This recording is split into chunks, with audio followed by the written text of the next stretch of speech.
Alright, hello everybody and welcome back to Microsoft Flight Simulator 2024. Hopefully you're all having a fantastic Wednesday. And as I always like to do in the beginning of the stream, I'll kind of just give you an update on some other things that I've kind of seen or been told about regarding Flight Sim. So again, Sim Update 1 is just around the corner. Hopefully next week we'll see it. I don't know, but they're sounding like it's pretty close, which is very exciting. But regarding VIP missions, as we know, they're kind of rare, and we kind of got some clarification on that. VIP missions are tied to real events taking place on specific dates. For example, the Super Bowl. They are available several days just before the events. Currently, there are only several hundreds of these missions available worldwide, meaning this is a type of mission that is very hard to find. Based on feedback, VIP missions will be changed to be based on tourism and not tied to a specific date, so they will be more readily accessible. This change will come in the next Sim update.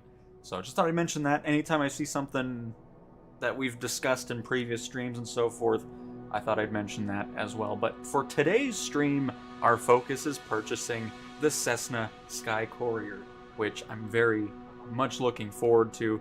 It's been one of the planes that I've been excited for since it was revealed that it was coming. It's Cessna's newest aircraft, and we're going to get it for our own company. So again, hopefully we're just having a fantastic Wednesday, and yesterday I finished up a 9-hour and 39-minute flight with the Saab 340 yesterday, which is great because obviously that time in the sim is going to be put into your passive income from your other aircraft, so I'm very excited to see how that's going to be. Paid well over $3 million for completing that flight, and it's been great. As you can see, I've been just using the Saab since we grabbed it a couple days ago. But again, today's focus is, of course, the lovely SkyCourier, which I'm very, very excited to fly. So let's go ahead and buy it because we do have enough money for it. I think I'm going to bring that to the Middle East, too. I really like flying over there with my cargo stuff.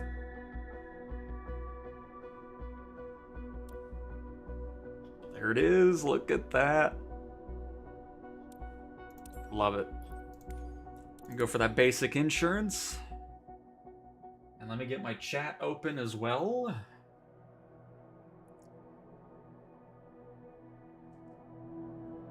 Hey, Aviation, hello, hello. Alright, so yeah, we're gonna go to the Middle East. And I think we'll start in Dubai and see what we got mission-wise there.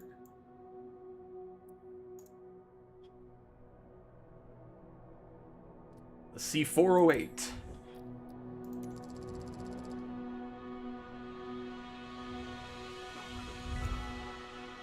OMDB, Dubai International Airport. So let's see what we got going on here.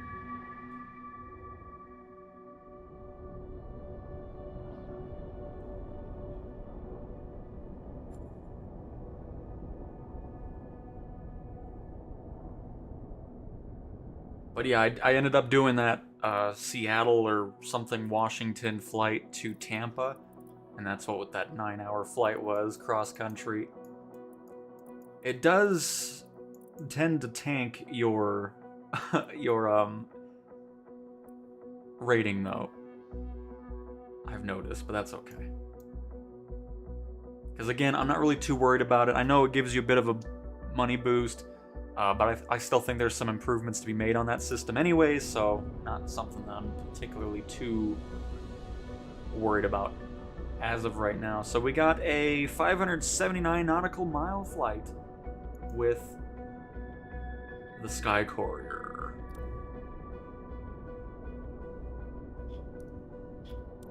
That works. It'll probably be the only flight. Oh wait, no. Hold up.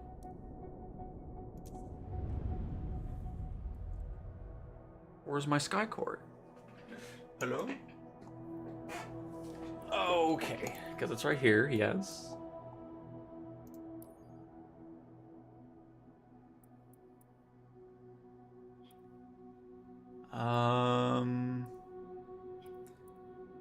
is like the perfect... Because I don't want it to be too long of a flight.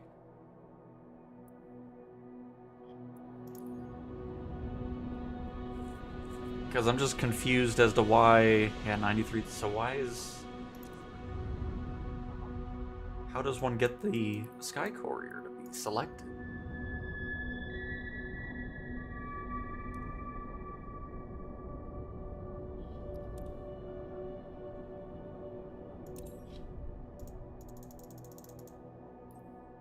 Transfer closest aircraft. What is the... What is it rated for? It's not another heavy one, is it? It might be.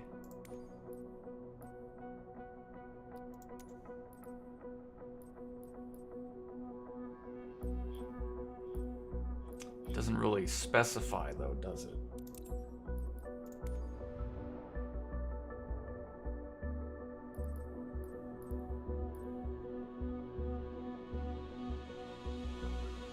Yeah, it doesn't really specify. But I'm going to assume it's probably for heavy.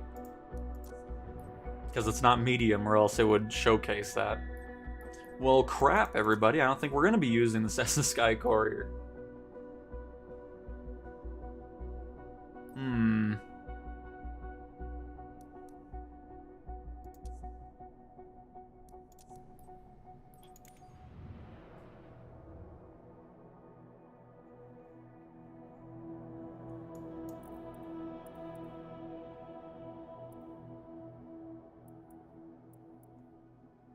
Really wasn't expecting it to be... I mean, it makes sense, but it would make also sense to have it to be able to do multiple different missions.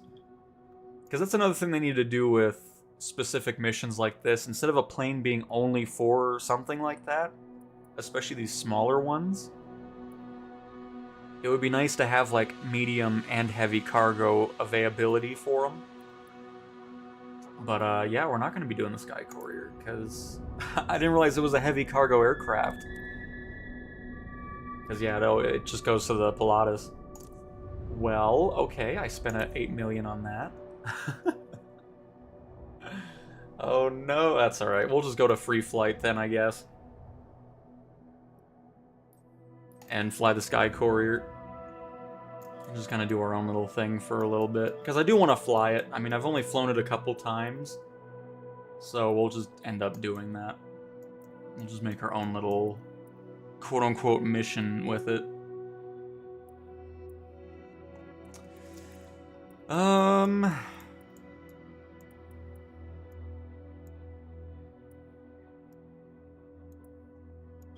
Let's do Puerto Rico to something else. You know, let's just spawn in with the, just a bit of an impromptu first flight. Is basically what this has turned into.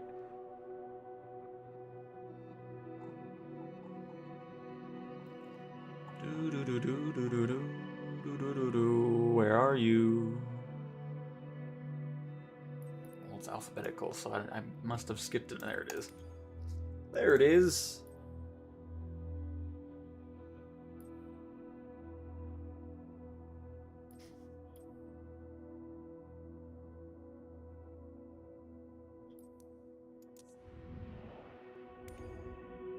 Could be the fuel limitations, but I mean, there's no short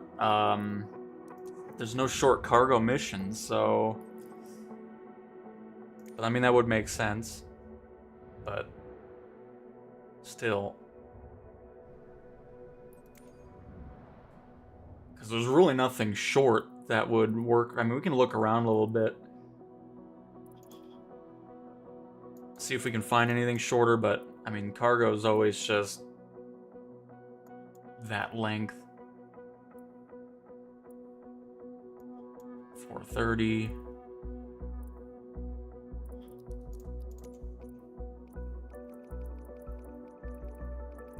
Looks like 430 might be. Oh no, there's 330 there.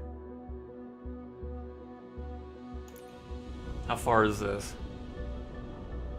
Oh, Let's see. This will give us a definitive answer on if that's the case or not. I mean, we won't be able to move it, but...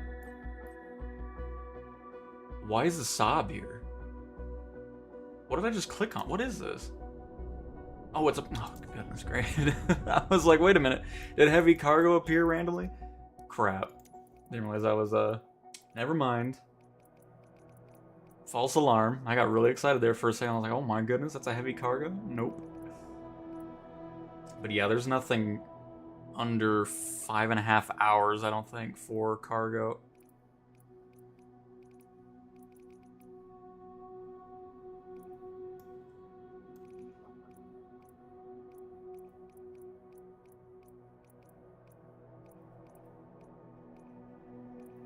Six, 5.5.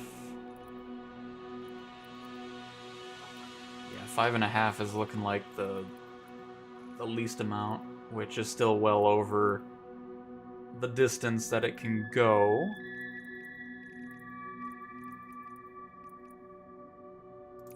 I'll just check it really quick. Oh no, it's 576 nautical miles, okay.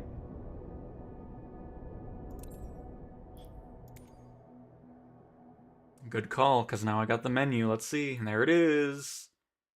I don't have enough money to do that. No. But that explains it. Okay. Well, alright, hang on. We're gonna do a bit of a detour. Hang on. We're gonna pop in the Saab real fast.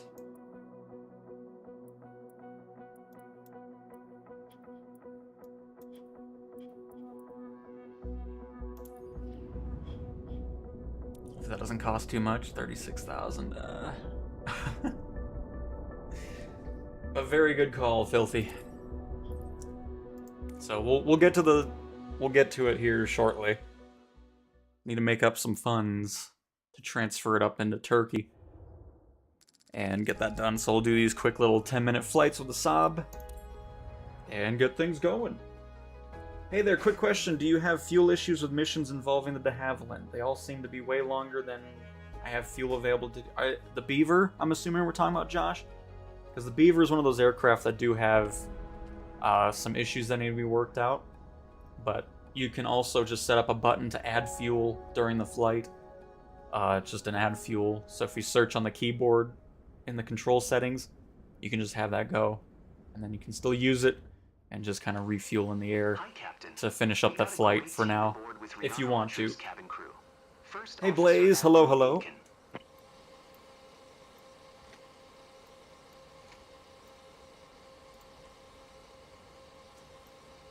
All right. Open for boarding at gate 1. Thank you. Thank you.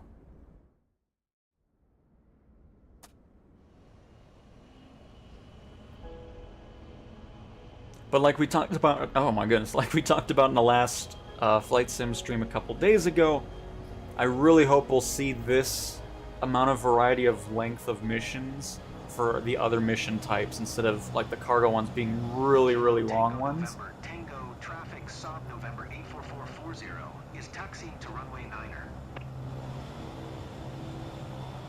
Kilo Tango November Tango. Yep, I think this is one of those airports that are a bit buggy. I'll do it here. Yeah. It's alright. We'll skip the takeoff, even though I don't want to skip on these short ones, but I mean, we could have just taken the penalty anyways. It doesn't matter too much. Kilo Tango November Tango traffic Saab November 84440 taking off. Alright, that's all been switched up. Perfect. But yeah, having a great time with the Saab. It's been fun flying this thing. Goodness gracious, now I got hiccups. What a mess.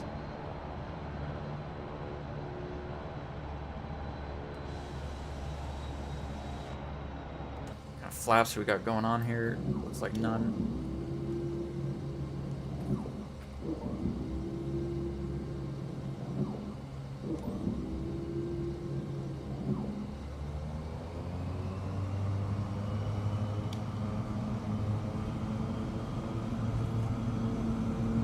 And away we go to make a little bit of cash so I can get the SkyCourier up to where we need it to be. Hopefully that mission doesn't disappear now.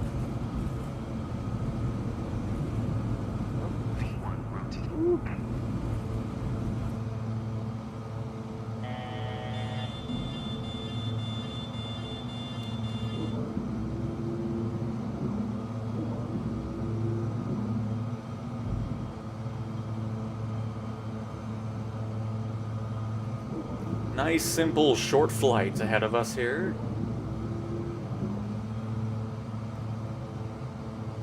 Approach Saab November 84440 is type Saab S340B 1 miles east of Kilo Tango November Tango minus 100 feet. Request flight following. Saab November 84440 approach. Squawk 5061. And hopefully this will give us enough to transfer to the Cessna up there. Squawk 5061. Oh, by the way. Saab 440. Saab 440. Get those boxes out of here. Tango November Tango 800 feet altimeter 3028.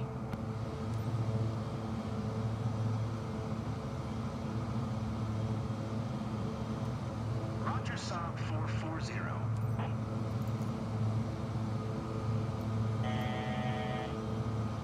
This is a nice, easy flight too, because we're going straight into the other airport from this direction we're going here. Approach Saab November 84440, 4 miles east of Kilo Tango November Tango, 1,100 foot request IFR to Opalaka, ready to copy. Saab November 84440. Why don't you just leave the planes for AI pilots to make you passive income? Oh, I have them all set to that. I just didn't do it for the SkyCourier because I'm about to fly it here. This isn't going to make much since we're only in the air for about 5 minutes or so. But all the other planes are already set to that. It'll definitely be pretty nice, Blaze. Especially if you're just on the standard edition and all that, want to get some other aircraft going. It'll just be really cool to see. I'm really hoping third-party developers support career mode a lot. Because, I mean, to have an ever-growing assortment of vehicles to use in it is going to be really cool. Saab 440, contact Palm Beach approach on 1246. Good day. Good day. 1246 for Saab 440. Palm Beach approach. Oh, just because I didn't want to worry about maintaining them down the road. I didn't want those planes. 2,100 feet, climbing 4,000. If they were planes that I knew I wasn't going to use very much, I just got rid of them. Like, I didn't need 2 crank caravans and all this other stuff. Plus, they didn't make much in passive income anyways. Good morning, everyone. I got a few Pilatuses that are doing passive income. I got a couple Saabs now that are doing passive income. Bon appetit. Which those are making a lot of passive income for me. So I didn't want to have a fleet of 172s or anything like that I had to deal with.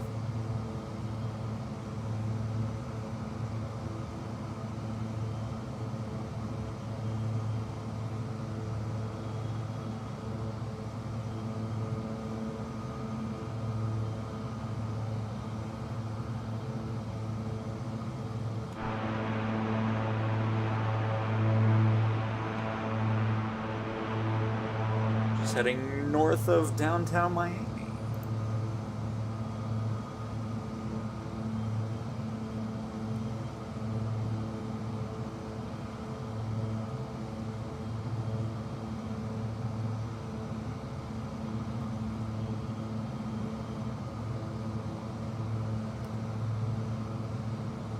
Got a little bit of wind we're dealing with here. Passengers, this is your captain speaking.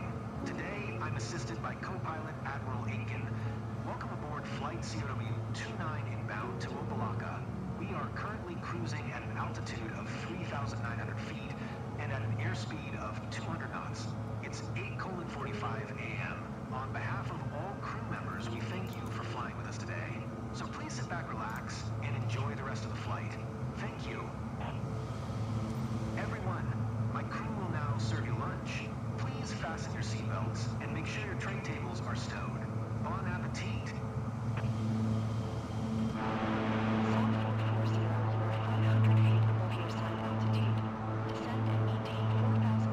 All these low-hanging clouds we got going on around here. Descend and maintain 4,000 foot Saab 440.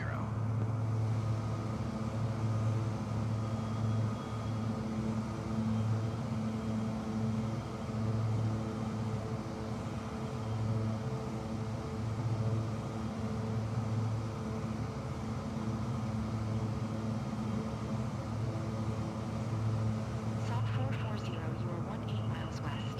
Maintain present heading and altitude. Expect vectors ILS runway 9er out. As a matter of fact, I'm going to cancel out of you because I'm... Oh, no, don't say again.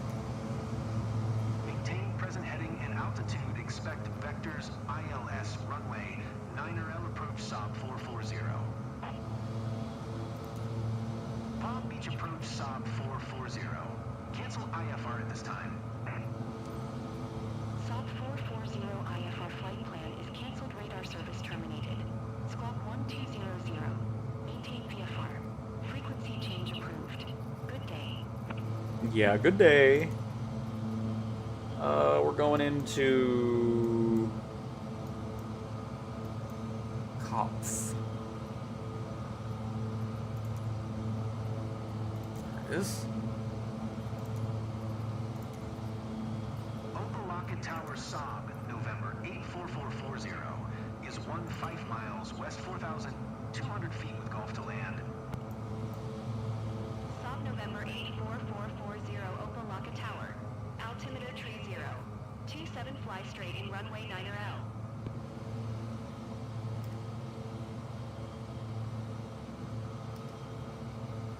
Nope.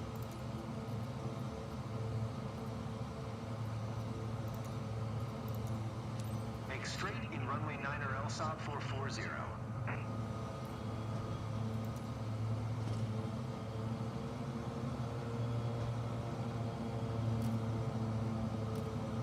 Get this thing trimmed up a little bit here.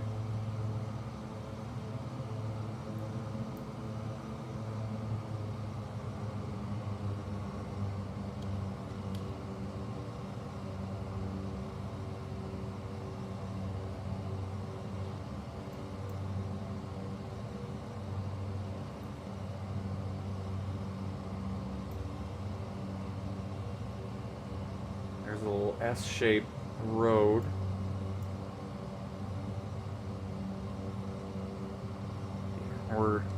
We're looking good.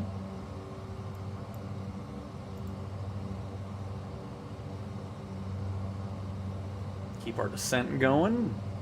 And again, this should give us enough money to have enough to transfer the Cessna up into Turkey so we can get that mission going.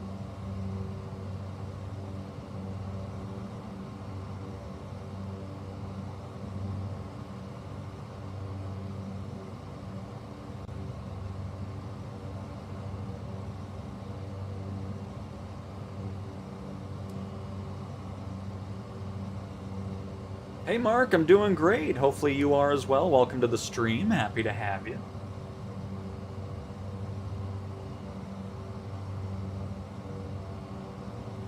Just trying to make up enough money here to have or cover the transfer cost of our SkyCourier we just bought. So hopefully this will cover it.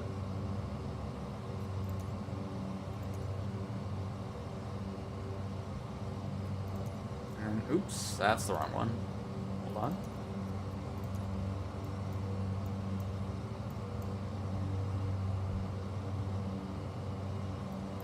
There we go. We're already at a good glide slope too. Beautiful.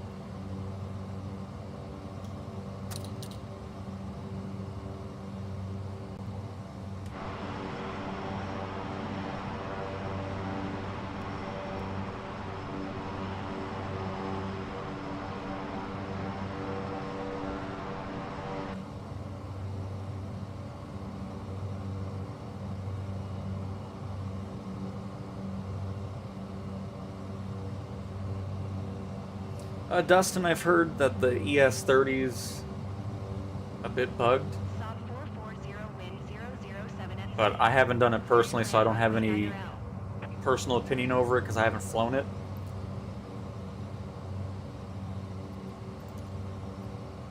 But I've been really loving this Saab 340 that we're messing with right here.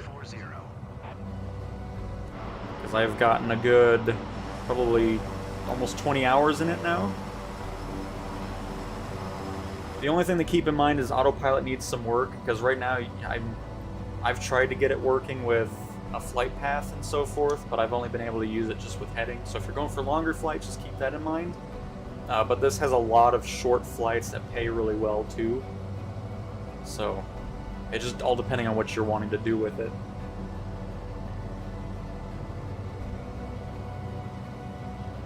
Not yet, but the Sim Update 1 is going to be including a lot of Courier fixes, which is just around the corner. Hopefully next week, maybe, we'll be seeing that.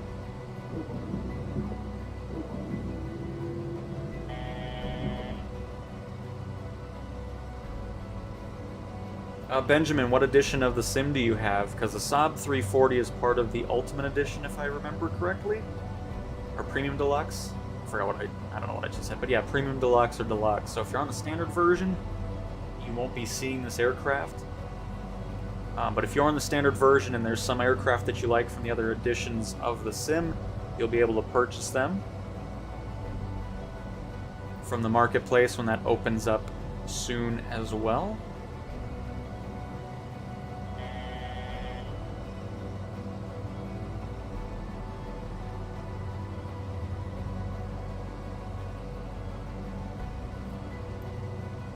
I need to give this thing a wash too.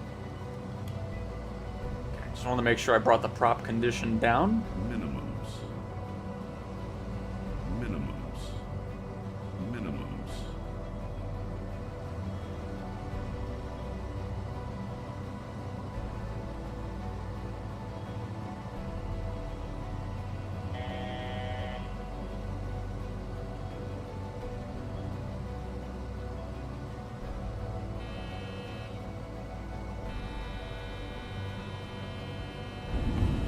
Woo! Very nice.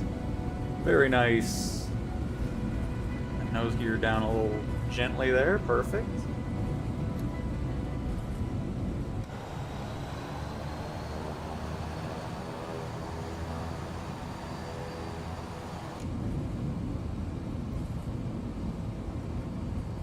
This is the next taxiway here. Saab 440 exit runway when able. Very nice. I've definitely gotten a lot better than a couple days ago with landing this thing. A lot more familiar with it.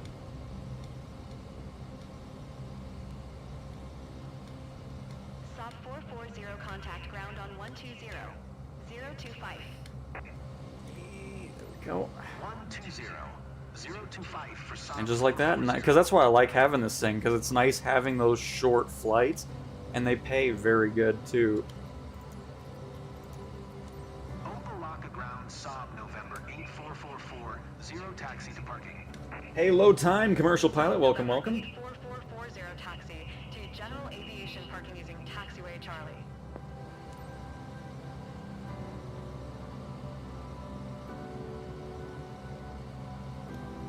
All right.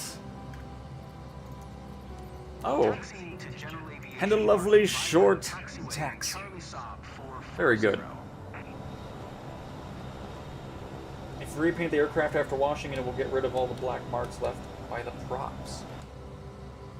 That's okay. I don't want to spend hundreds of thousands, because it gets pretty pricey repainting it. So because the repaint should only be affecting the liveries, but a lot of the liveries don't seem to have that wear and tear on it. So I don't really worry about that too much. The only thing I ever do is I just wash it. Because I've never used the repaint feature. Maybe down the road it'll make it to where when you hit repaint you'll be able to change out the livery or something. Then it would be worth paying that money for it, but most of the time it's very, very pricey.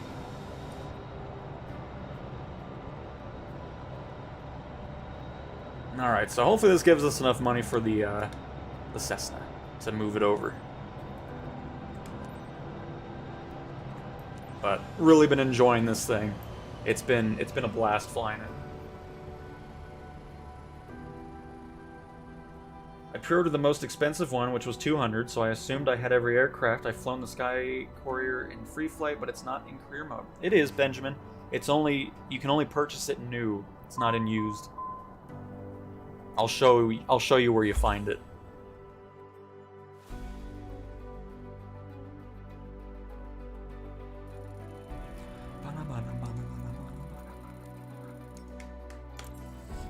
Very good. Well, we almost got an S rating on that. We might have even gotten it. And a nice quick $235,000. Thank you very much. Don't mind my reputation. It tanked a bit because of the Saab, but that's okay. Again, I'm not too worried about that aspect of it, because right now it's not what it should be. So I don't care about the reputation. But anyways, before I go into the mission, so if you're wanting to use the SkyCourier, if you go to, once you own the cargo company, manage company, buy aircraft, brand new, and we scroll all the way to the right, and there it is. A little over 8 million credits. But that is where you'll find the lovely new Cessna. But alright, let's go ahead and... You know, I wonder if they made it to where it's only new because it's an actual new aircraft. Because technically there wouldn't even be any used aircraft out there. I don't know if that's why they did it that way, but that's the way I'm thinking it. So, but anyways, that's where you find it in your list of companies.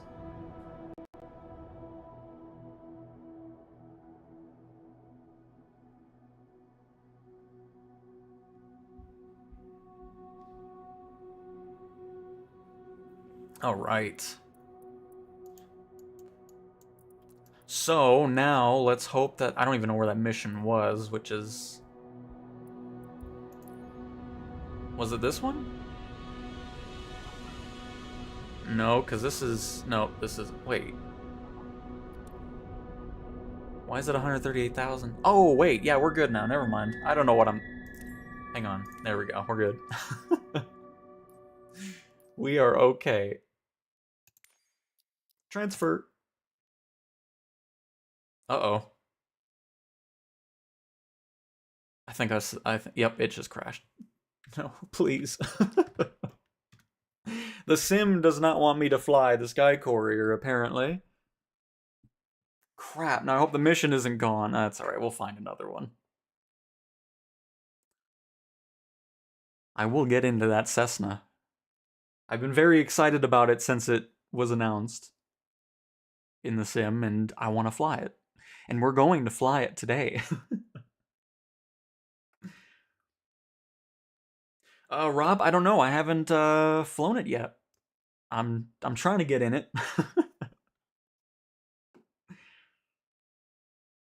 I don't. Oh yeah, I don't know, Benjamin. That's weird.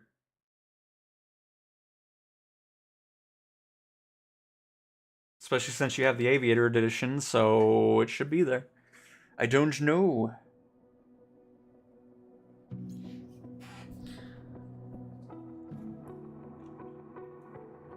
Now, hopefully, it'll load us in this time. We'll see. Hopefully it didn't take my money. Because that would be a shame. I don't think it did, because I think it froze before I even clicked transfer aircraft, so... We'll see. If it crashes again, we'll just fly the Cessna in free flight, even though I don't want to do that, but I don't want to keep reloading the sim, so...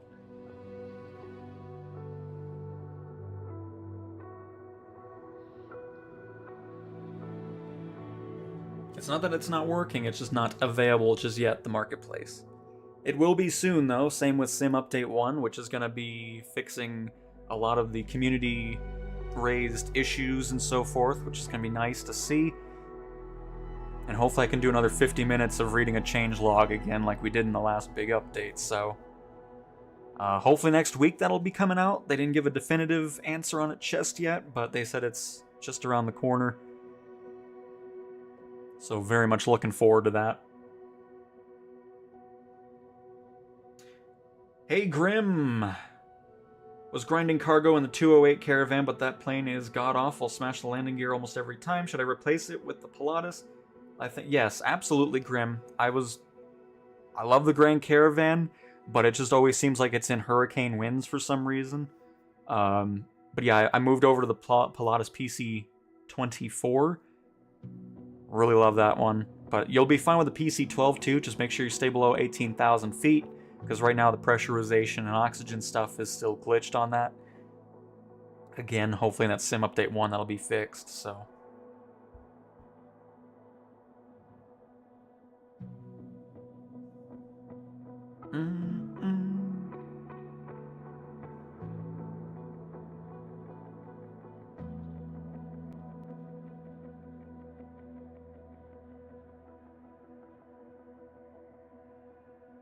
No, Grim. It's something specific with that plane. Like, it always spawns in with just a hurricane force wind. It's weird. Because sometimes it's like, oh, it's a calm thing, and then once you get to the airport, all of a sudden it's just 100 knot winds. It's like, no, please. But I haven't run into that issue with the Pilatuses. They're very fun to fly. Alright, let's try this again. Now the mission's probably gone.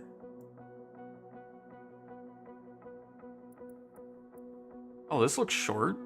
Why is it 7 hours? That looks... it's a bit longer, but it's 643 nautical miles.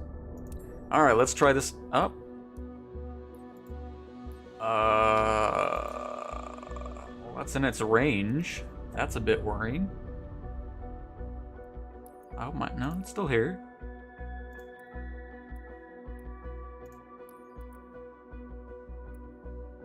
I never realized you can just transfer this anyways. How have I never realized you could just do that without going to a mission?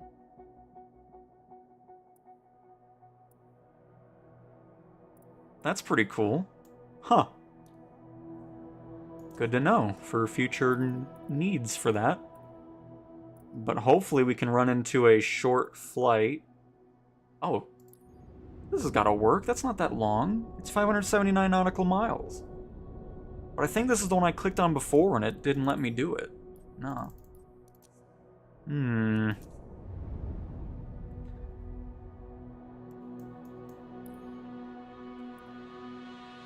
that was a 530. So we need to look for the 530 ones. Not specifically sure why it picks and chooses what can use the SkyCourier or not.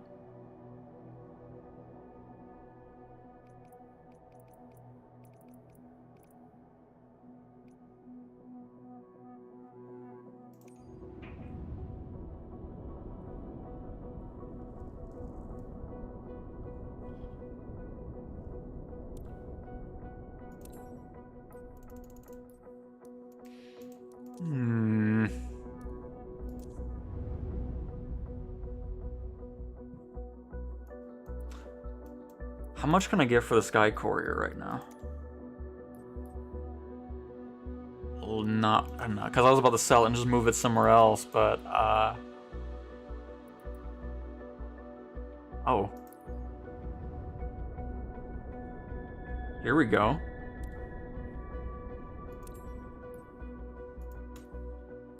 Oh, this is... No wonder it's so short. It's a passenger transport. Can we get a different color for each mission type as well? Because I'm not really paying attention to the icons. Okay, let's see.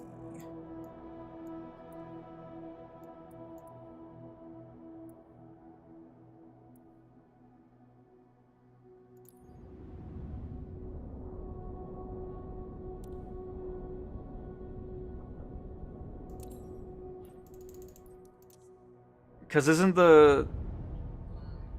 What's the range on this thing? It's close to almost 1,000 nautical miles, right?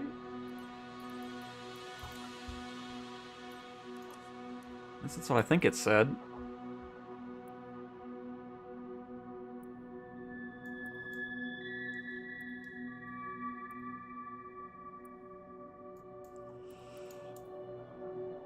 open up another ring here. Ooh, 30. I'm not doing that. Never mind. Hang on. Not doing that.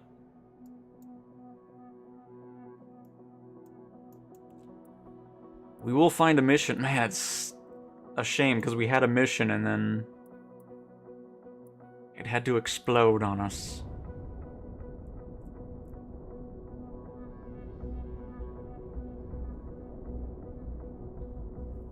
Flying bulk cargo to none.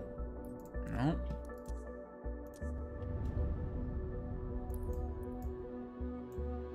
But see, again, this just brings up the point as to why we need to have a nice mix of ranges on the missions rather than them all being very similar. Because the only mission type that I've seen that has a nice variety of distances is the passenger transport. Because cargo definitely needs that as well.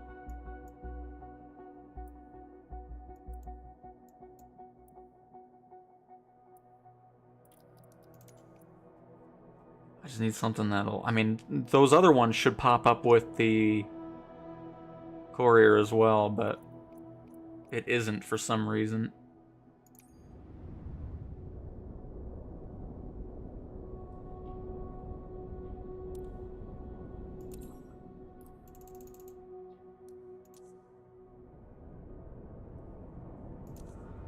Crap. Alright, let me catch up with chat really quick, sorry. I'm not trying to ignore you.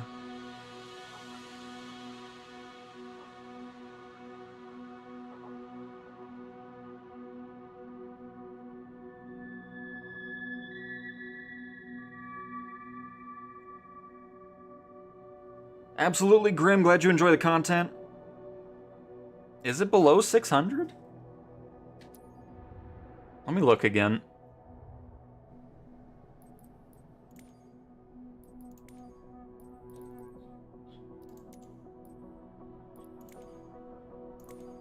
No, it has a 920 nautical mile range. I was about to say that was a short range then, if that was the case.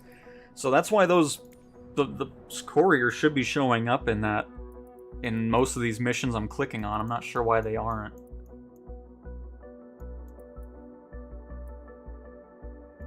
But I'm kind of running out of options around Saudi Arabia right now.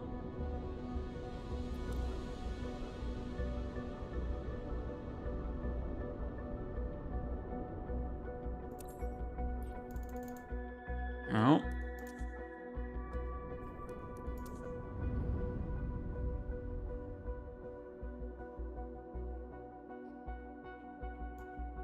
Well, I mean, the cargo missions do last that long. The time that it shows in the sim doesn't make any sense, because it's never correct. Because they don't actually last 6 hours or so, especially if you're on the PC-24. It's just, I don't know, if it seems like it just goes off of maybe like a Cessna 172 or something. Because it's not actually going off the aircraft you have.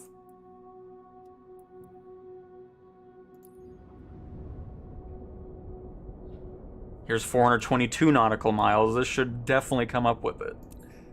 Yes! Please don't freeze on me again. Okay, I'm gonna let it load in. I'm not gonna go quick through the menus.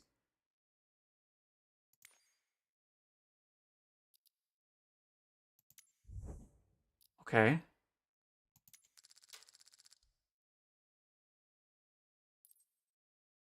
Yes. There we go, we're good. But it should have definitely been showing up to those other mission types as well. Alright. Finally here. In the C408. Yay!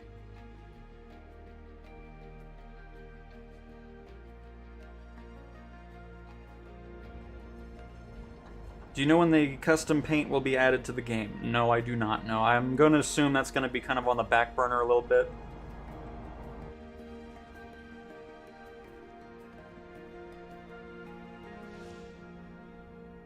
Because obviously the focus is going to be on fixing bugs and so forth.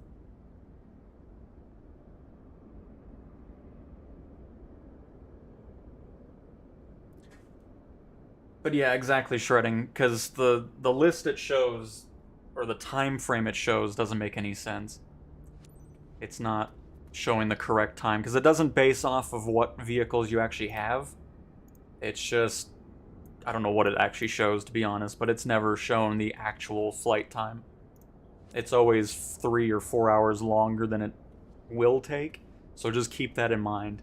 Don't be too daunted by the fact that it says 6 hours or something. It's not going to be that. Unless you're in a very tiny plane, then I would assume it would be. But if you're getting into like the PC-24 and so forth, those 6-hour missions are about 2 hours long and so forth. Alright, let's start. Goodness gracious. This is exciting. Hello, latest Cessna aircraft. Captain, are you ready? Great. It's Holly, your dispatcher, you know? Just a quick reminder about today's job. You're carrying boxes of goods on this flight. Standard shipment for our partner based in Zanjan, but super important. You must reach Zanjan ASAP. The time is not flying, it shows the time you have to complete the mission. But it's crucial that you keep a steady flight speed and adjust to changing conditions. Let's get the cargo there secure and on time. You have all the pertinent information in your flight packet as a reminder. Safe travels. If you didn't have one, it'll pop up. It just, because I've had it sometimes skip 3 days and then it all comes in one big grouping, so just keep going. It'll eventually pop in there. But yeah, I've had that happen as well. I'm assuming that'll all turn off when we fly? If not, we'll figure it out. Look at it!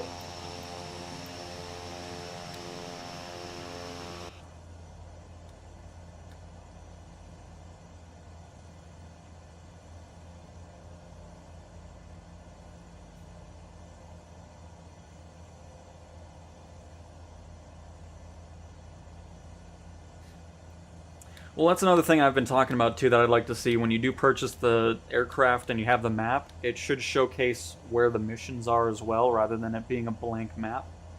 Because yeah, I've brought that up a few times already. Would like to see that, because then it's not just kind of a guessing. I mean, you can always kind of pay attention beforehand, but it would still be nice having that information right there at that screen. There's no reason to have it not be there, you know? Alright.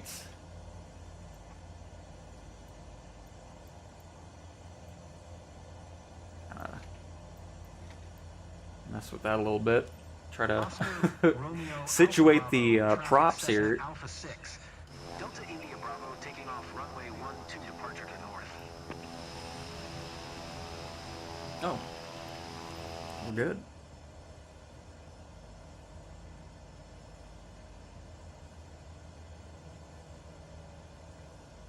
Hey David, hello, hello. See, we're still going fast, even though I'm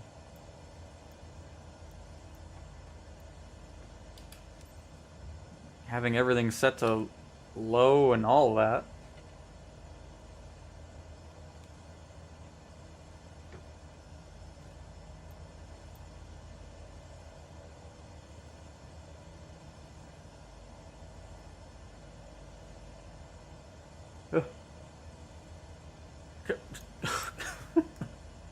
Sometimes getting to the prop condition or engine RPM is always something else.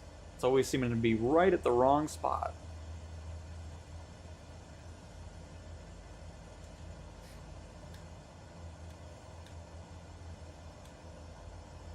I don't think I'll ever figure out prop control, because I mean I have everything almost to 0 and I'm still cruising right along. I mean, it's a little, I mean, I don't know, it looks exactly the same as it was when it was all set to max. Maybe a little slower now.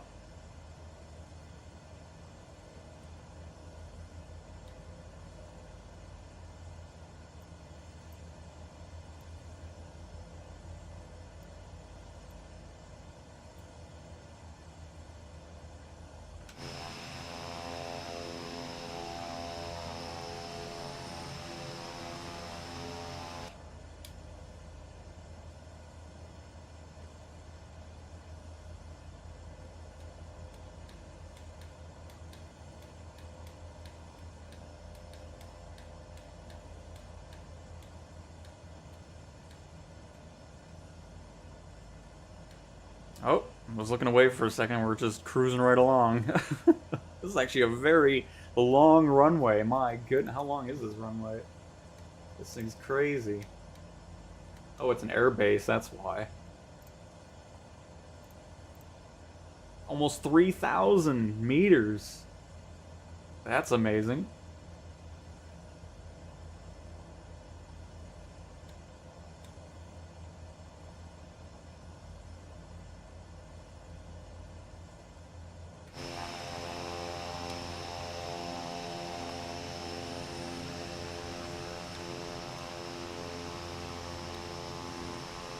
Oh, why is that wheel not animated?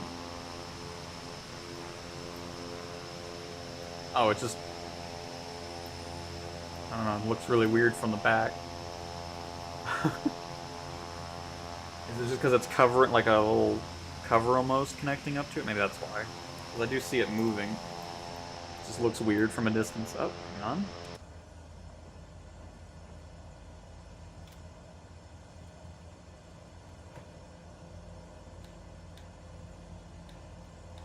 I don't know, we could have turned her on earlier and then took off and not get a penalty for it, but we may as well go all the way down the runway.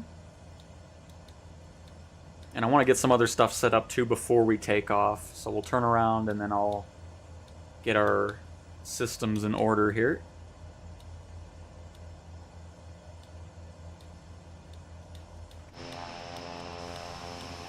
Whatever this base is must have bombers or something, because it's like the alert pad over here.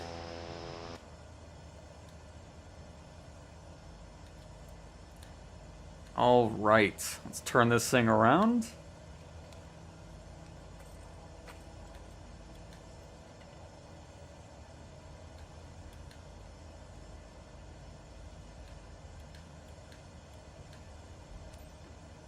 Alright, parking brake on. Let's get our... Let's see if this works on this plane. Some of them don't, some of them do. And this one...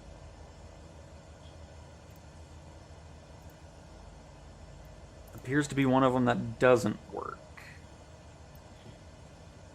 Okay.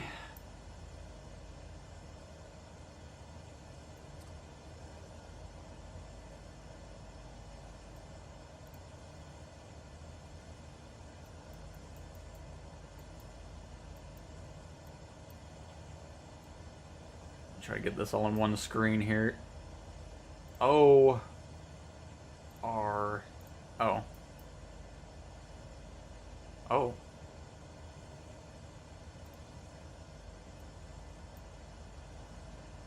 Oh boy, I don't know how to use this one. Click in there. Oh, there it is. O R A B is our origin. Enter. Oh, we're in Iraq. Didn't realize where we were going here. En route. So is this where I can... oh, runway 12. Enter.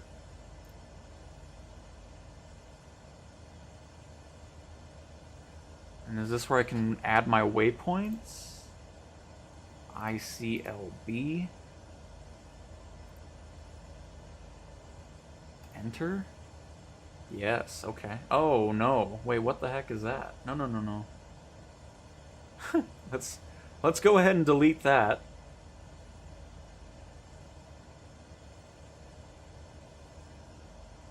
You know what? This is going to be a bit more convoluted than I thought. Let me clear that. There it is. Yes. And we'll work on this when we're in the air. I don't want to take too long here. Let's get everything set up here again. 100. 100. Boom. Get a couple flaps in here. One notch should be good. What does this thing look like at full flaps? Nice. Yeah, that'll be good right there. Alright, into the air we go, everybody. There's also a lot of stuff on here that I need to worry about. That's okay. We'll figure that out in the air as well. I'm sure it's all fine. V1, rotate.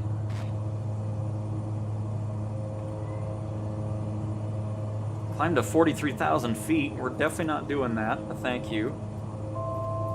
We'll change that when we talk to them.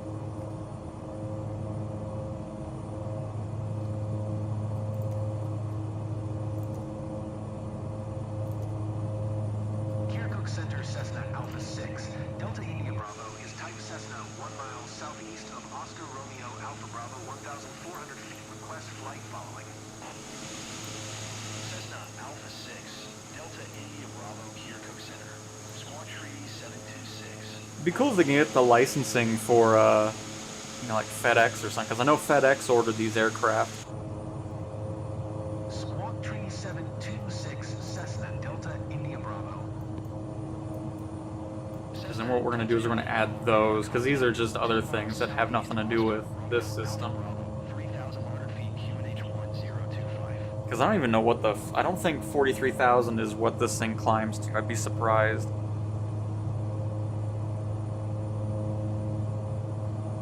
Roger, Cessna Delta India Bravo. What's the flight ceiling of a Cessna SkyCourier?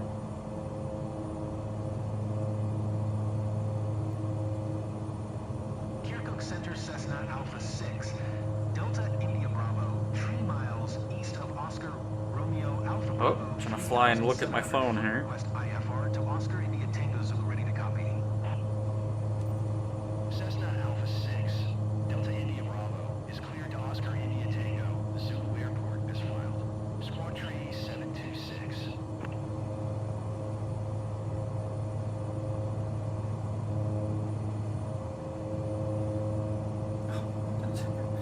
Blown performance, there we go. Service ceiling is 25,000 feet. So that's what we're going to bring that down to. I'll probably bring it down to 20,000. Cessna Delta India Bravo, read back correct.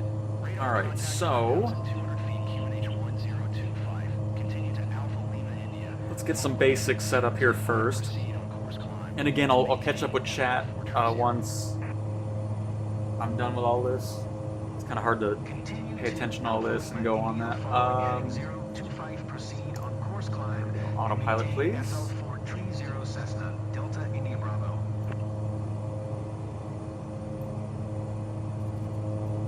Let's get a decrease in our altitude.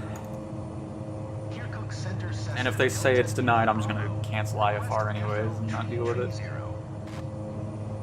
Cessna Delta India Bravo, climb and maintain And then we'll figure out what we need to do to clear out those cautions there.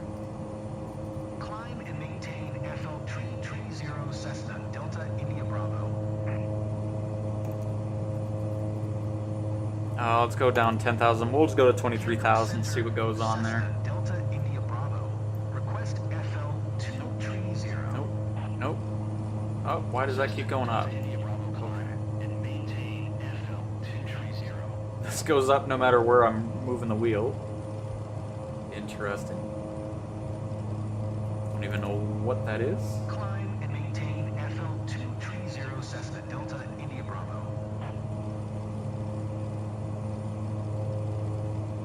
Okay, let's just get this back to 0 here.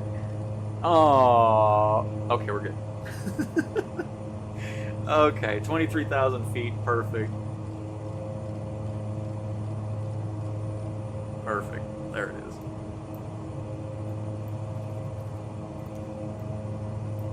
Okay, let me catch up with chat. We have plenty of time to figure out the autopilot.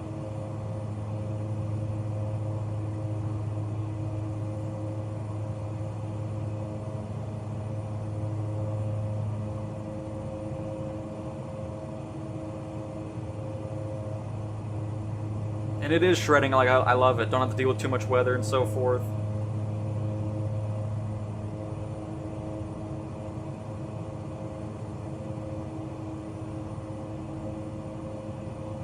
Is there an O2 switch on the plane? I have no idea. I guess we'll... Oh, yeah, there it is. Oxygen lever right there. I'll just turn it on already. I don't know if we have to worry about it or not, but needless to... Oh, I don't have any lights? Wait, why don't I have the lights on? Get these on here. Seatbelts, please. Make sure the cargo, or the packages back there have their seatbelts on. But okay. Caught up with chat. Let me focus on the plan here. Alright. There we go. Now we can get things situated.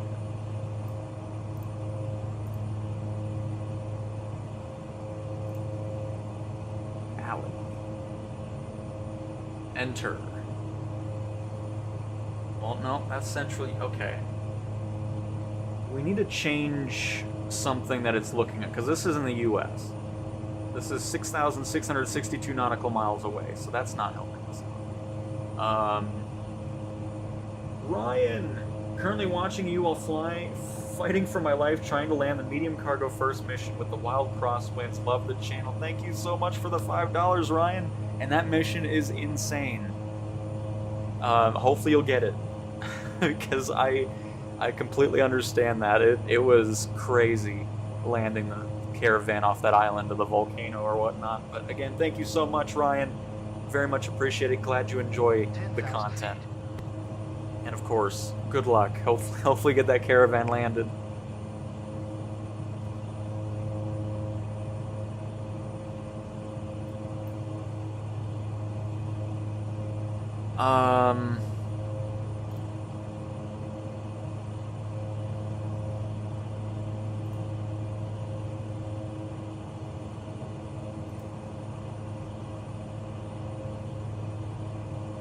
Is this where I want to put it, maybe?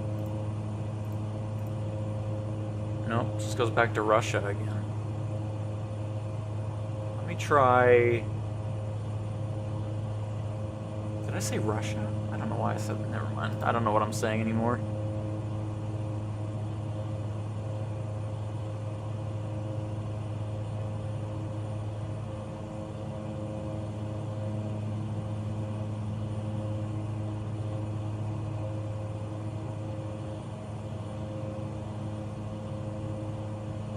Nope, Blaze, it does not. That was the first thing we tried. It does not work on this one. But I do want to figure this stuff out too, just, you know, just to have that knowledge in there, because I've never really done it through this. Let me try the other one here, see if that shows up with it. Because if we can just go from there and move our way up, I'm fine with that too. We can just do heading for now, until we're close to the other one.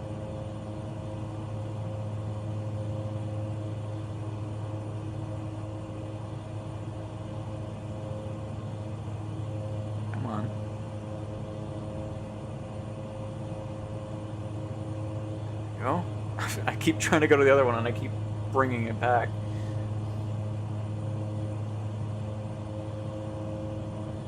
Well, at least this adventure is going to kill some of the flight time, which is good. Because like I said, I flew this when the sim first came out and really haven't done anything with it since. But just learning these systems and so forth is just going to be nice, regardless.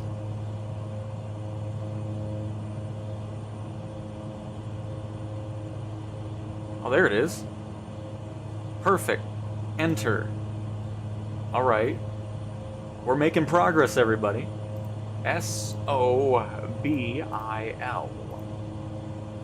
Iraq. Enter. Yeah. Oh. Wait. Am I adding another one? I hope I am. Now we need Riback.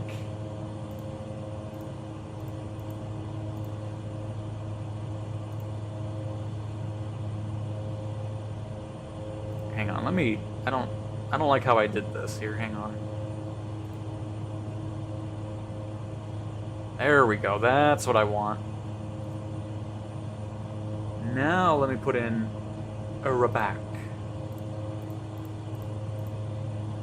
That one doesn't show up with anything.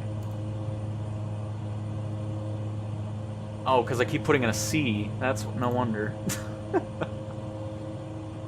I got ribs on the mind. No wonder it's not finding anything.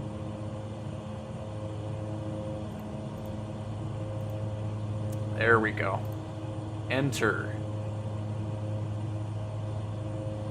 And Parix.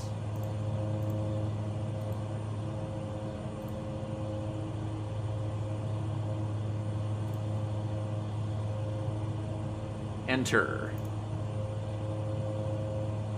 And what happens after Parix? Can we get Tulgu? Tulgu.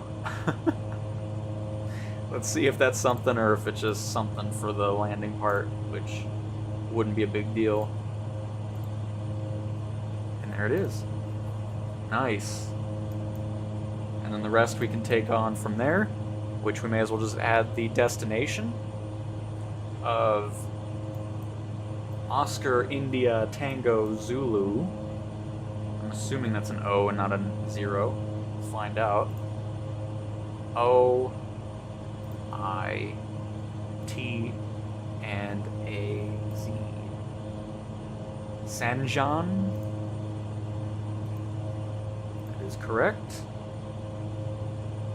A little enter.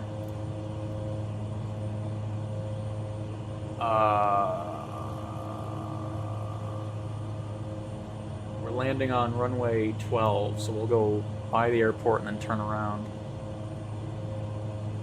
Enter. Nice. Okay, so now I should be able to click nav. Oh wait, no, where are we? I don't think we're at. Oh, we're not even... What are we doing anyways? What is that? Turn on navigation mode.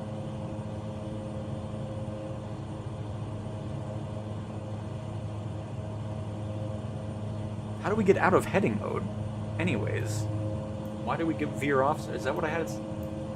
What's happening? Oh, we didn't activate this yet.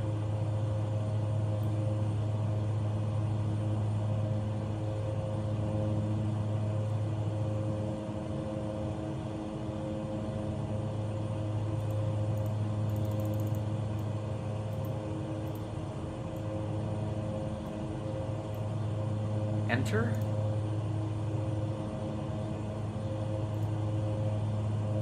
Oh crap. See, I was all excited because I was like, oh, we got this situated, and now... Oh, here, wait, no. I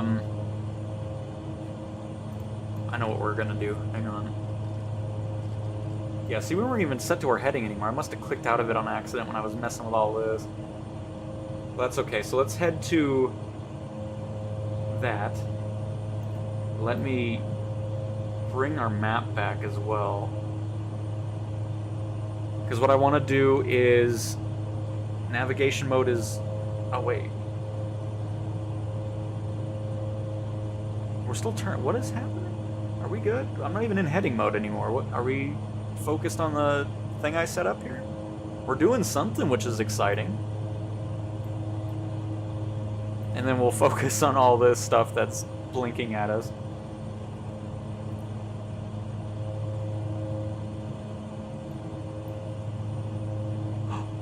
I think we're okay. I think whatever I did, or something, the plane has figured it out. Because it looks like we're heading straight to it. We are. We're 122 nautical miles away. Boom. It has been done. Excellent.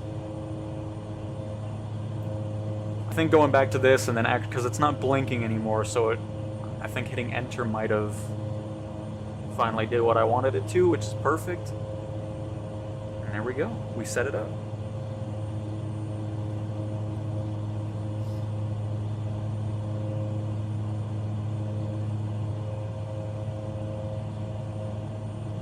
Fantastic. All right, so now that we got that all situated, let's figure out what in the world's going on here.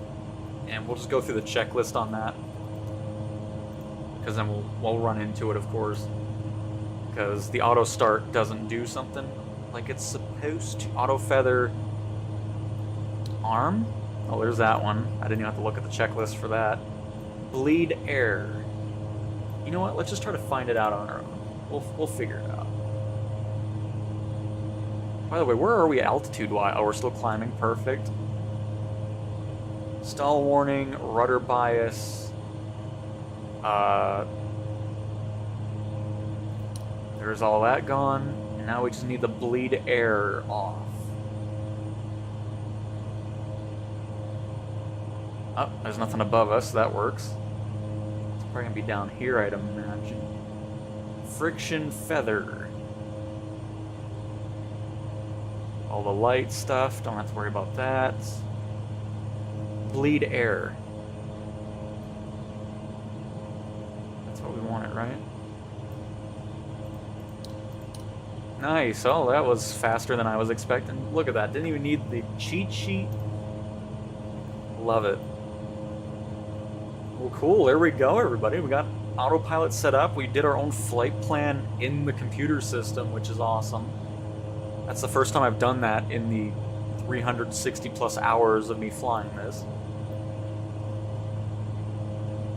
So cool. We got the oxygen on as well. Climbing to 23,000 feet. Cool. Now we can go ahead and take a look around the aircraft, since we haven't done that yet. You got this, co-pilot? Sweet. Oh.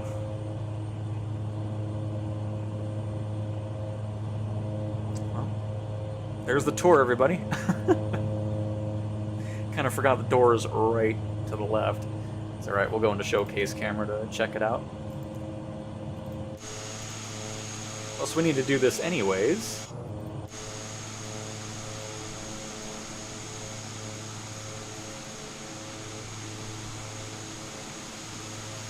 Oh, one thing I do, am I killing the engines? We probably want to switch to low. Well, no, I mean, we're doing alright. What are the engines doing anyways? Oh. No, we're in the green. Okay, we're fine. Plus, we're still climbing anyways. We're 29 minutes out from the first waypoint, I think. I mean, that'll go down here once we're leveled out. Be able to have a much higher speed going on. But cool. Just want to make sure everything's going well. I'm not killing the engines or so forth.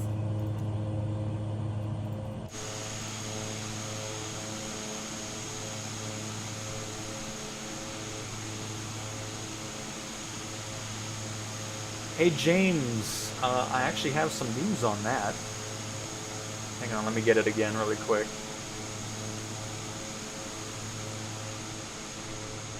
Because if you haven't seen the VIP missions, and I'm not talking about charter flight, private flights, we're talking about the VIP missions for PC-24 and so forth.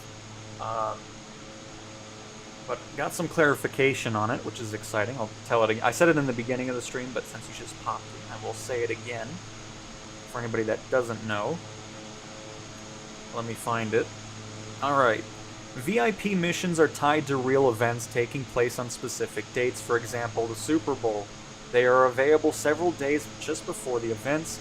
Currently, there are only several hundreds of these missions available worldwide, meaning that this type of mission is very hard to find.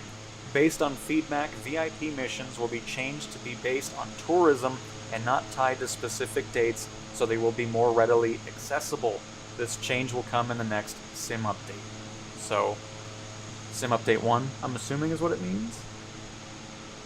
So there you go. You're not doing anything wrong or anything like that. They're just really rare right now, but when the first sim update comes out, they're going to be a lot more common, which is going to be nice. I mean, they can still keep that idea. Like, that'd be kind of cool to have event-specific things. I do like that idea, but make those gold, like, special, limited-time events. And then that way you can get a little bit more extra pay out of doing something that's kind of coinciding with an event in the world and stuff. I think that'd be kind of a cool way to still keep that idea, but then making it to where those missions are more readily available for just general use.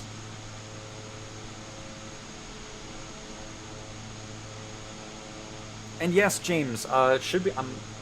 this is just me guessing. I think it might be next week. It's either next week or the week after that. Because the way they've been wording things, it seems like it's relatively close to coming out. So yeah, there you go. Just thought I'd mention that in case you didn't know.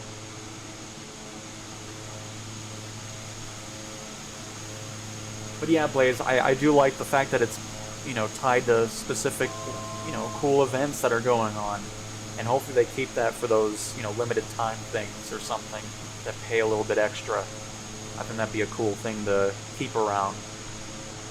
I heard our tone. We must be 1,000 feet below our 23,000. We are. Perfect.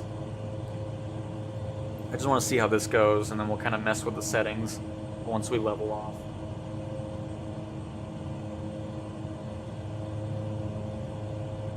That I'm not sure about if the private charters are the same way. I think it's just kind of focused on that because that's kind of the main thing. I mean, I guess it could be. You know, it is winter, so a lot of flights getting chartered to the ski resorts and so forth, so it would make sense, but not 100% on that. They didn't clarify the other types of missions, but still was kind of cool knowing about it. But it'll still be nice having more of those missions to utilize those aircraft we buy, you know? Alright, and here's our 23,000 hold altitude. By the way, let me go ahead and get... we won't really need this because... oh, that's a crazy wind. We got 42 knots hitting our left side. Doesn't even feel like it. And...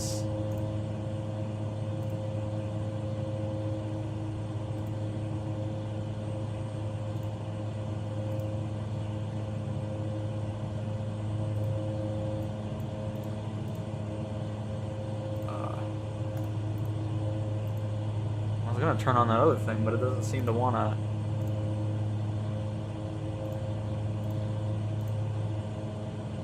do what I want it to. It kind of glitches out when I click the button. But again, we don't really need it anyways. Hope I didn't mess that up now. The ident. Oh, that's not what I want. Oh no.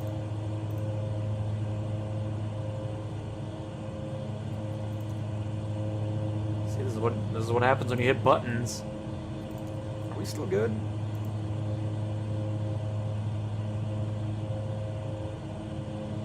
I'm assuming we're just looking a bit weird because of the wind. Oh, we'll figure it out when we get there. We should be okay. Because it's still showing that we're focused on it.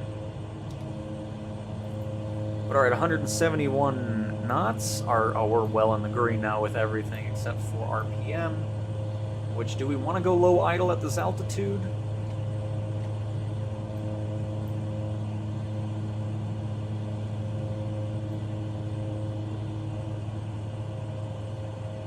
I didn't change a single thing, so yeah, we're fine. Alright, so anyways, let's continue our outside view here. Sorry, I'm getting a bit distracted with everything.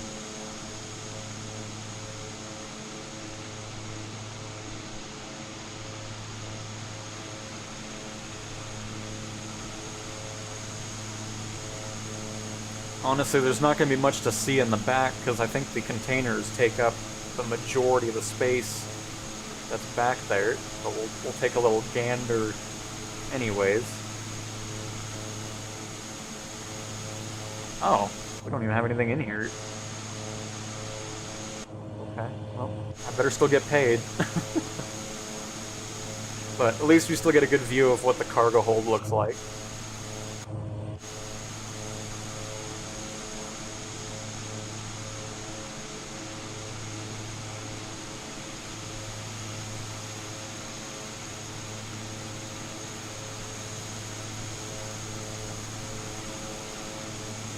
I want to see one of these in real life. Bring one over, FedEx.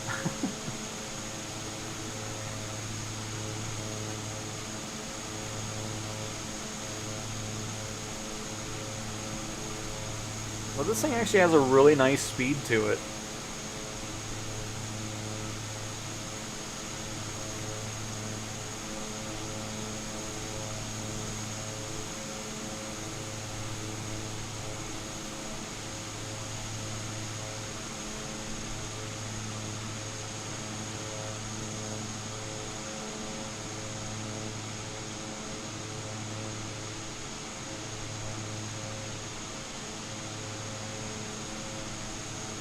Such a cool plane.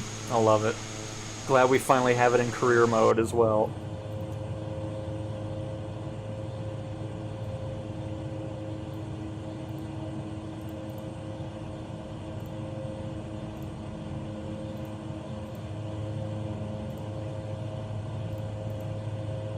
Oh, we were already set to the cool version. Okay. But yeah, that's what I was looking for. So thank you, Blaze. Yep, nice and flat around here for sure. I'm pretty sure most of this flight is going to be that anyways. Let's switch it to terrain really quick. Oh, no, actually not. It gets kind of... It's a bit terrainy out here. Goodness. Or is that just low? No, that should be... The darker should be higher up. Yeah, okay. Well, cool. At least we get some mountains and stuff further down this flight, which is great. Oh. No wonder... How do I... There's no way I'm hitting a button and turning that off. How is this happening? I think the plane's just messing with me at this point. Every time I look away, it's just like, oh, you want this? Well, too bad.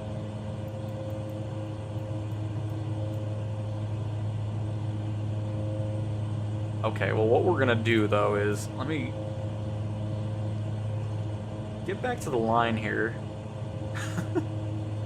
I don't know what I keep doing, but I must be hitting buttons on accident.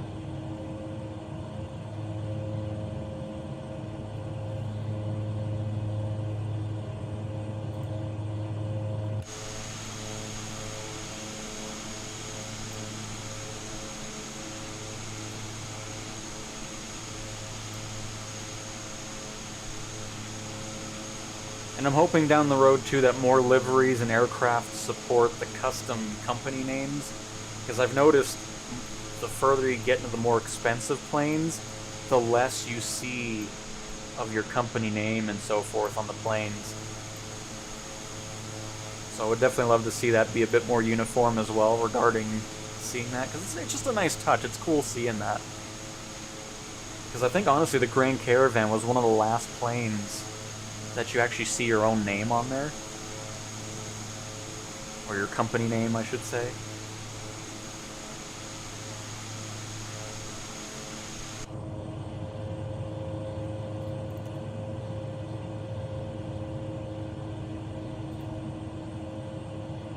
Okay. Navigation mode and heading are on.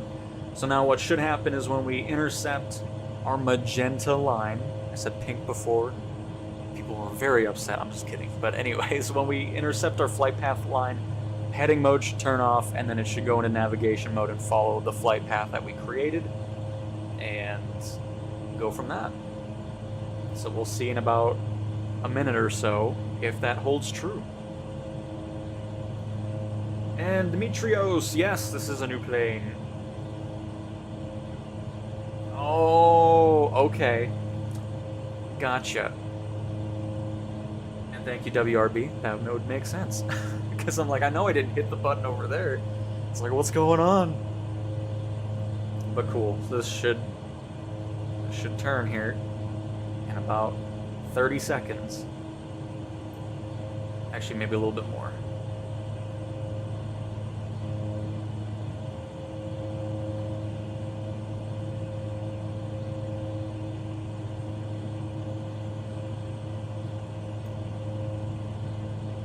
Oh, you know what?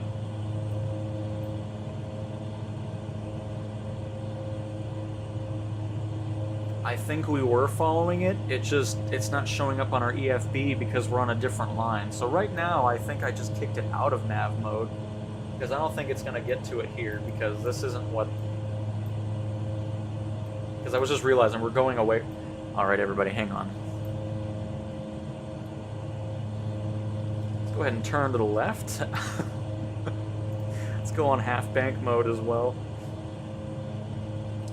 Just give me 2 seconds here, everybody. I mean, this'll match once we get to Putsi, Papa Uniform Tango Sierra India. But yeah, this I was looking at the wrong line. So now, as I was saying about 2 minutes ago, when we intercept our actual magenta line here, we will kick out of heading mode, and it'll go into navigation mode and follow the rest of our flight.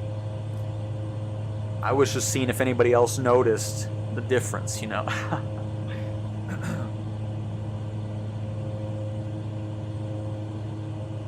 Well, the EFB isn't lining up because I made my own flight path. I didn't add ALI because it wasn't showing up here. So if that was here, it would have lined up with the instruments. This has nothing to do with the EFB and plane not interacting right. I mean, normally it should incorporate, you know, move what you have in the EFB to the instruments, but some planes don't have that functionality right now. But that's why there's a discrepancy regarding the EFB and what I put in myself. Because if we were able to move it, send route to avionics, it would have looked the same on the plane. Alright, let's zoom in on this again. We are just 5 miles away from this again. But yeah, so what I was saying before, now that we're in heading mode will turn off once we intercept our line that we set up for our flight path.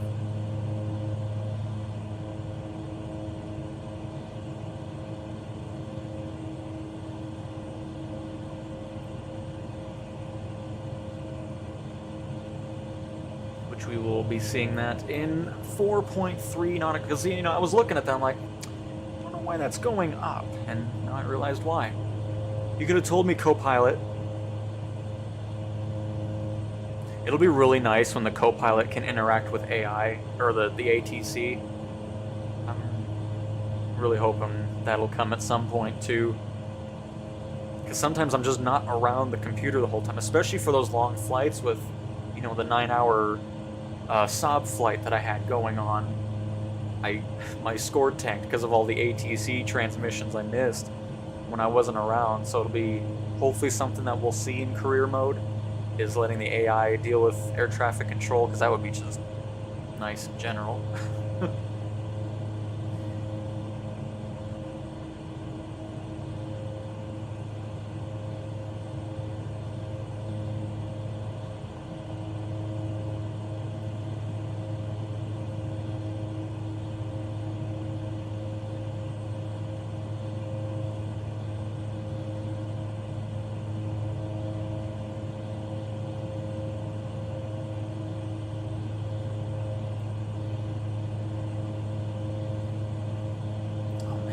Water already? My goodness.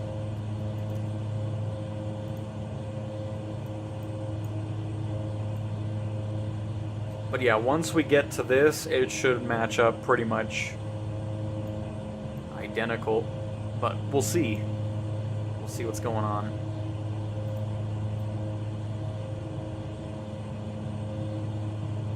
Alright, I'm gonna get some water then. I'll leave it on this screen because then... Oh, here, I'll give you a bit of an outside view. But once we reach this line, heading will turn off, which you'll see this disappear, and then it'll go into nav mode and bank to the right and line up with what we set up. Hopefully. Hopefully that's the case when I get back.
we still haven't intercepted the line, my goodness.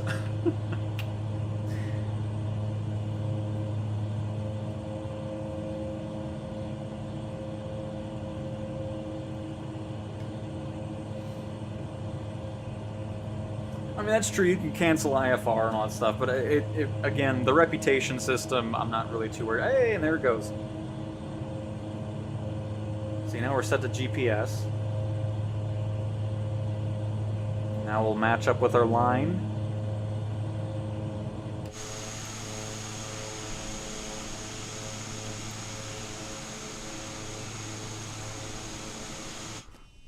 Oh, no, you don't have to pause.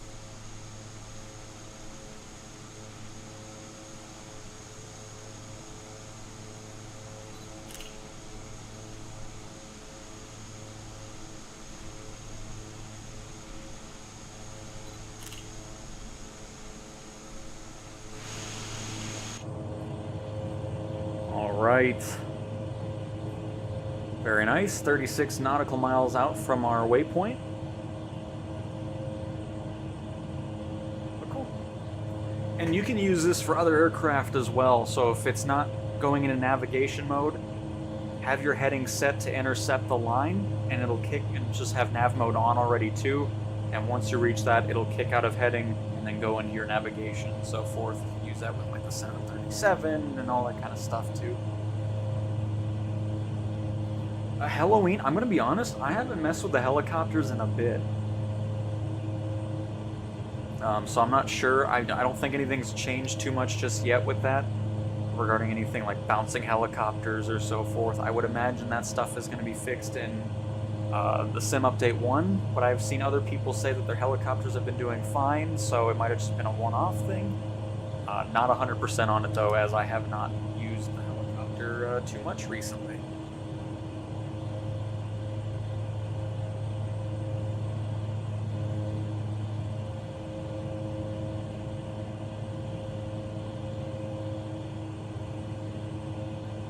What a cool cockpit in this thing, too. Really happy that we got the flight plan manually entered as well. Got the waypoints and all that. Pretty sweet.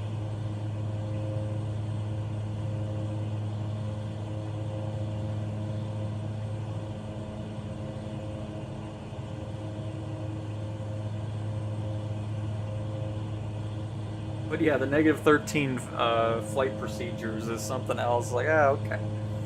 Give me my $3+ million for the flight, please. Thank you. I'm really excited to see my passive income, because it's been a couple days since it's shown up. So sometimes it's always about 3 days, and then it shows up that evening.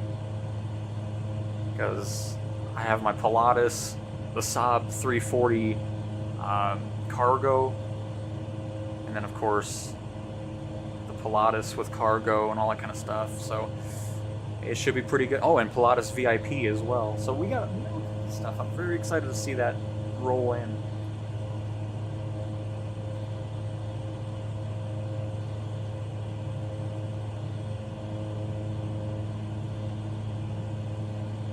They're weird now. Strange ground effect causes RPM raise when almost landed.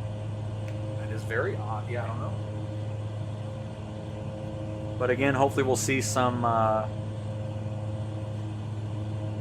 lovely fixes to a lot of these aircraft and so forth, which I'm sure we will.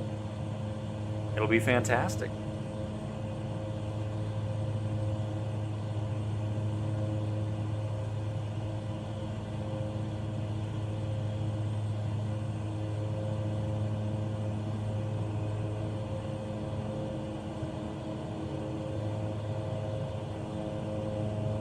Need a C-130 in the sim. Do some cargo operations with that. I mean, it'll still be cool doing remote cargo ops when those missions come in, so we can use that A400 and the C-17 and all that. That'll be pretty sweet.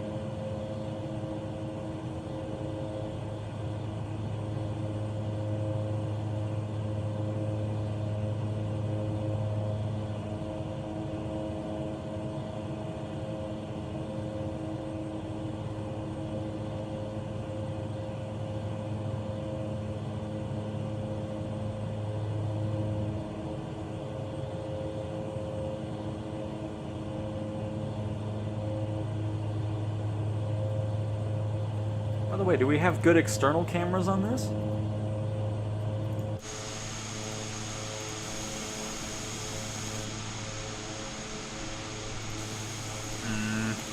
No. No. There's one. Because again, you know me, I'm very picky with external cameras. I just don't like the ones that are just floating around the plane. I love these that look like they're, again, mounted cameras to the aircraft.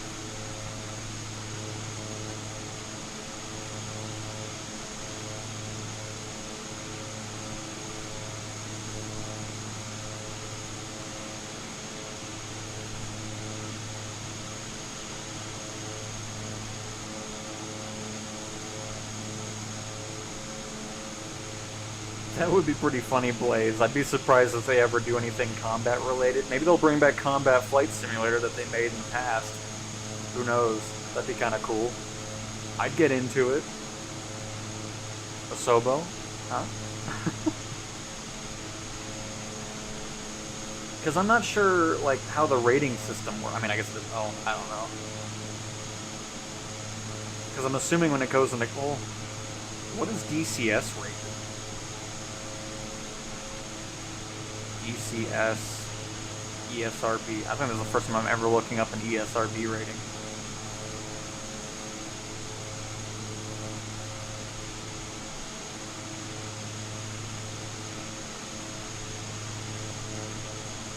Because, I mean, it must have like a...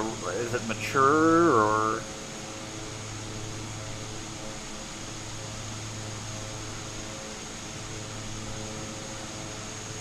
I just don't have any interest in getting into DCS.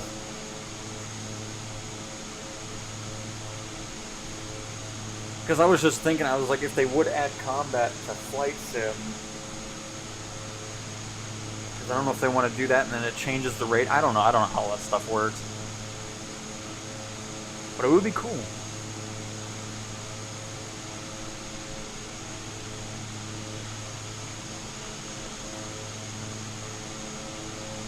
Because, yeah, I would just like a dogfighting game that's just kind of... Like, I don't need to go full... If I want to do that, I'll go join the Air Force and then fly F-35s and so forth. You know, it's just... I don't want to go too in-depth on stuff. I just want to fly, have some fun, and go from that. So it would be cool to see something like that come to this, or Microsoft can revive the Combat Flight Sim series as well.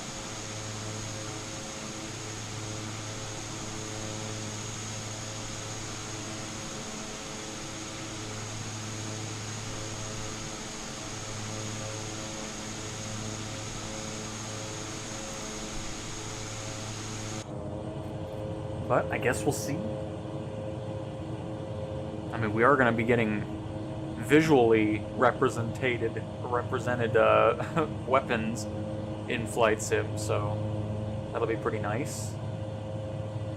That way we don't have to see all the military aircraft flying with nothing under its wings.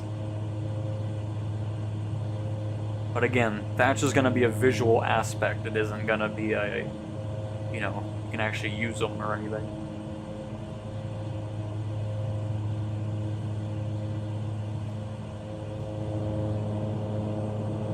But, you know, I'm sure the third-party people will figure something out. But I'm not sure if the rule change allows them to actually make them functional. I think the rule change was just to add the visual aspect of it, so... I don't... Oh, God. Didn't hit the right button. So I don't think they would be allowed to make them... fire or anything.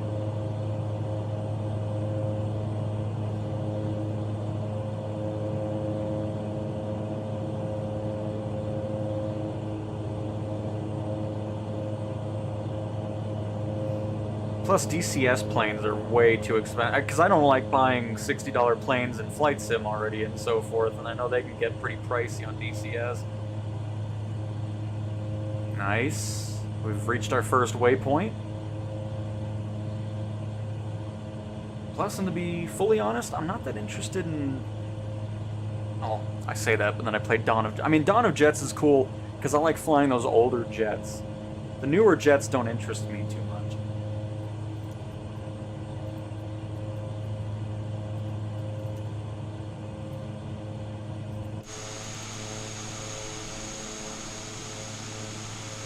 But I know DCS has older jets too.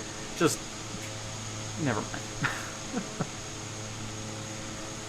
Never mind.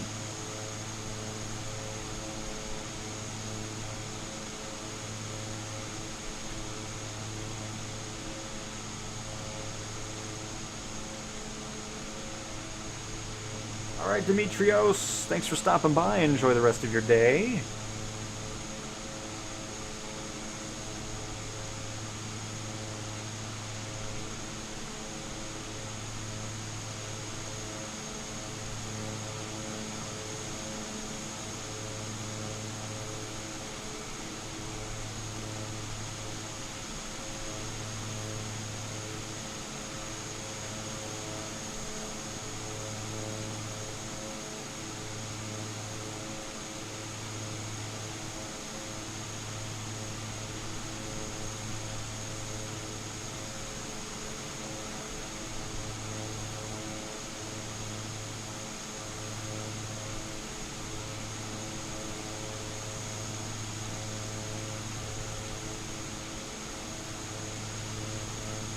And lovable.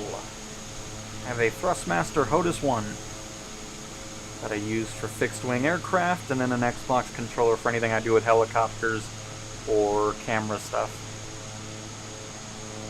Like right now.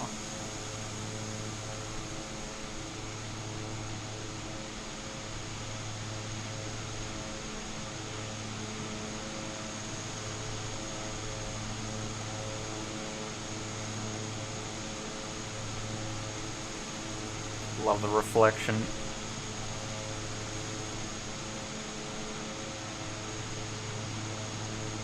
Which, by the way, I haven't even looked.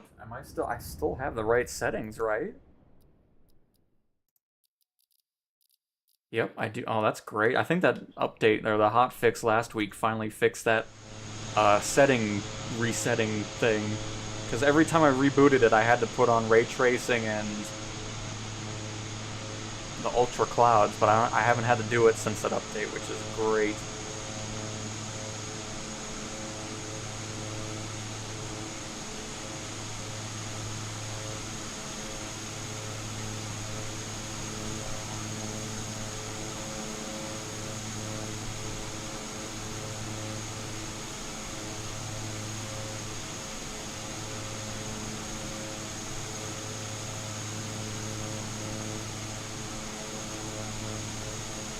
Went out and bought a label maker for my macro keyboard to remember half the crap I've mapped out. Nice.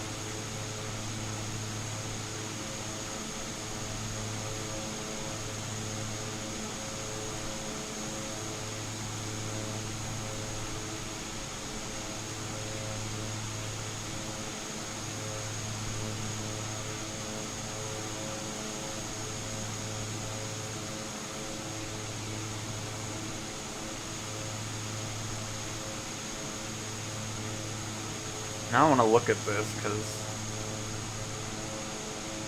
details on the tires. It's just awesome.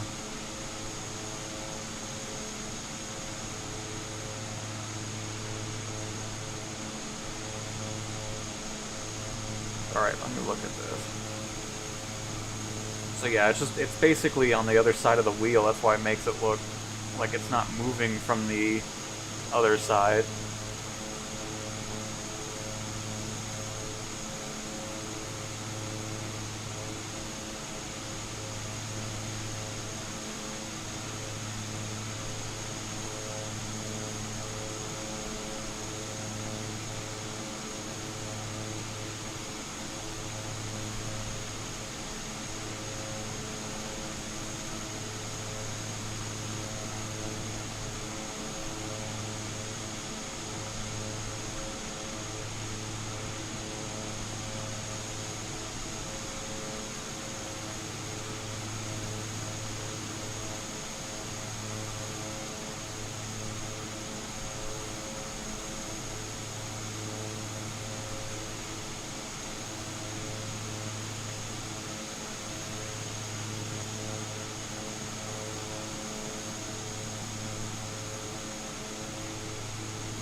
And hopefully you'll be able to get that shredding. Because getting a flight stick and stuff like that for anything flying related is just so nice.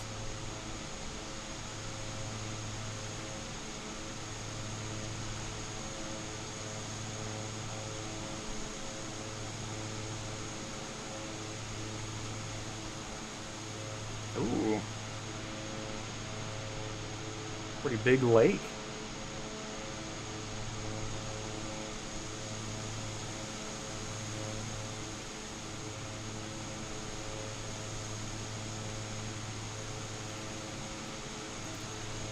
And here come the mountains that we were seeing on our tablet.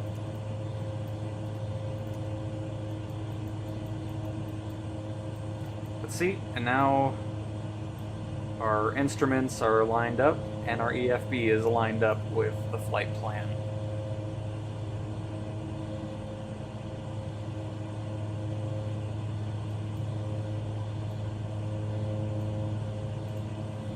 Next waypoint is 34 nautical miles out, which is Sobil, which we will be getting there in about 7 minutes and 50 seconds. Still cruising at 172.5 knots at our lovely cruise altitude of 23,000 feet.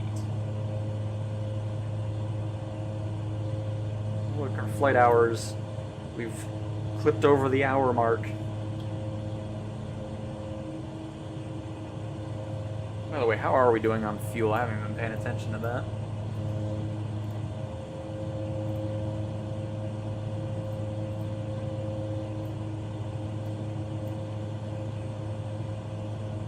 We got 2,031 pounds of fuel. But everything's in the green, which is great.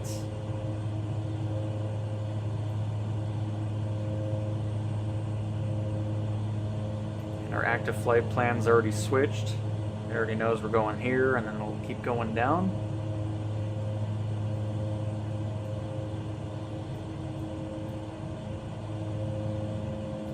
So right now it's looking, yeah, we're about 90, we're a little under 100 nautical miles away from our airport currently. But on the plus side, we'll be getting some nice terrain that we're going to be flying over. It actually looks really cool off our left side right here. All those like ribs.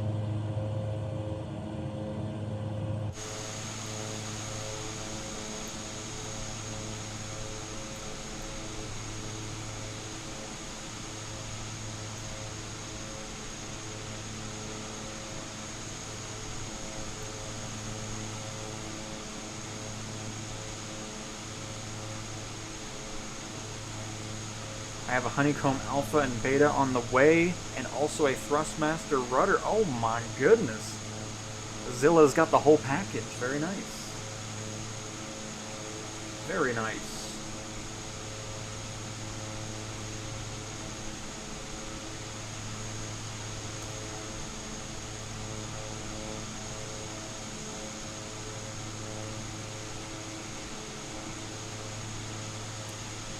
But yeah, hopefully in the next week or so, we'll see that first sim update.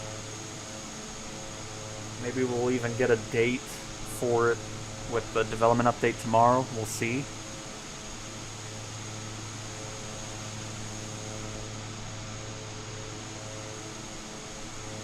What is that? What is this?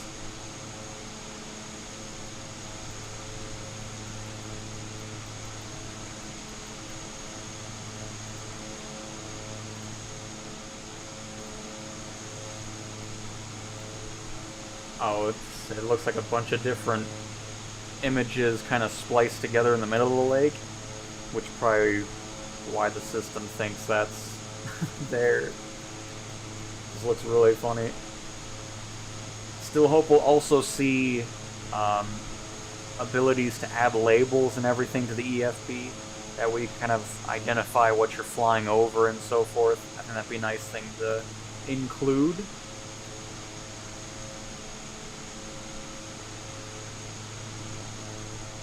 Right now it is not. But it would just be nice having labels or even just borders and stuff.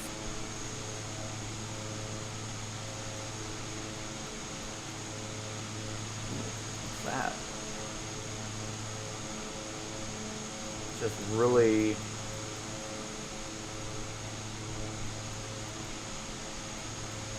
It's like blurred out imagery? I don't know, it looks really weird.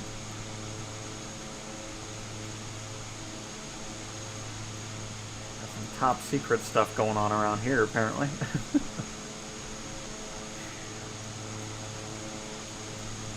Well, cool. I'd say we're pretty much reaching the halfway mark at this waypoint. Again, under 100 nautical miles out from our destination.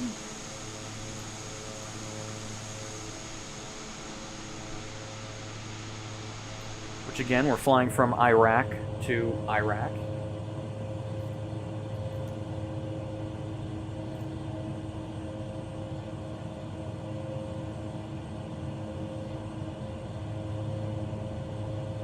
Hello, Nate. Hello, hello.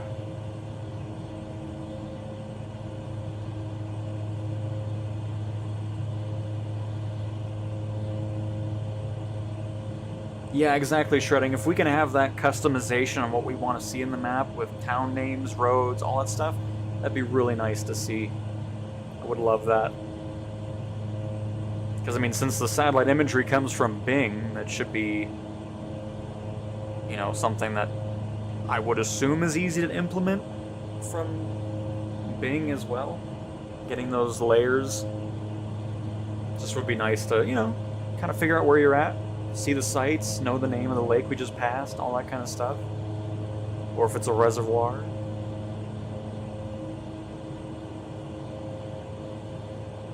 But I suppose I can... Well, it'll be really nice too when the flight planner that's built for Flight Sim is going to have your position on the map. Really looking forward to that change too. But alright, let me see if I can find this in Iraq from... I don't even know where I'm at. Where am I in Iraq?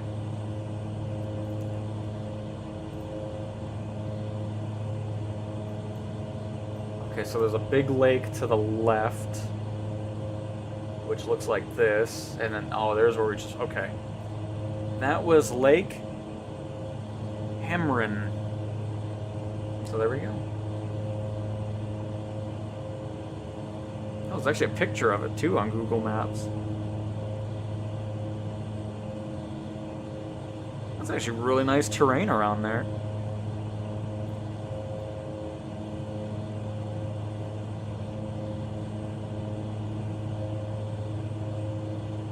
I love those giant lakes around the world that just look like oceans when you're next to it.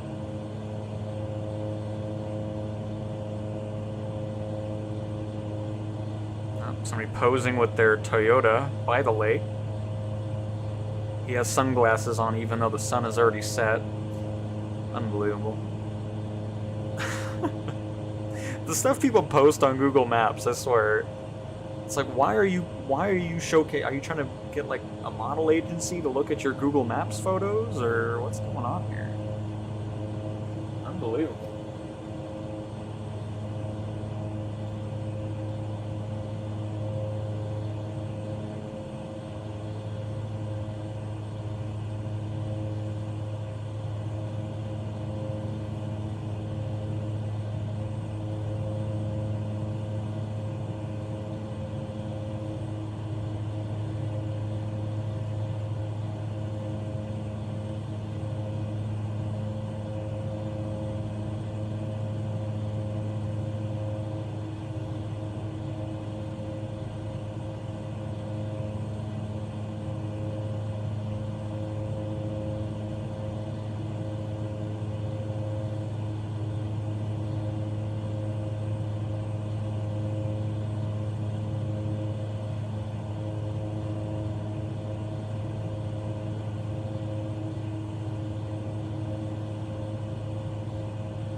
Let's see.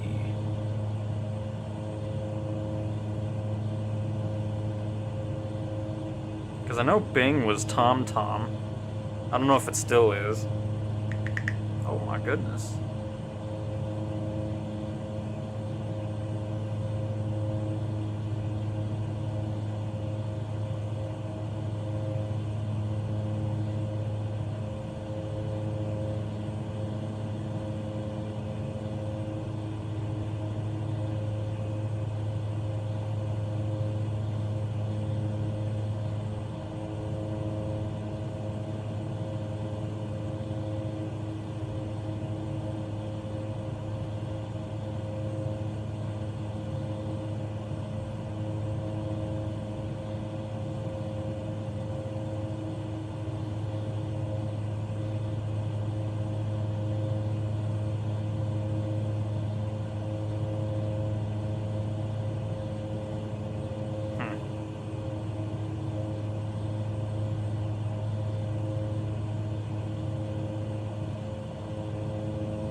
But when it comes to photogrammetry, that's Bing's team doing that. Or at least they contracted out with somebody.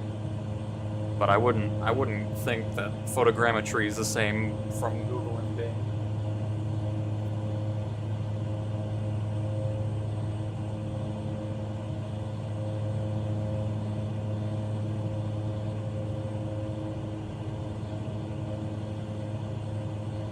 Because I remember Bing's Street View was through TomTom.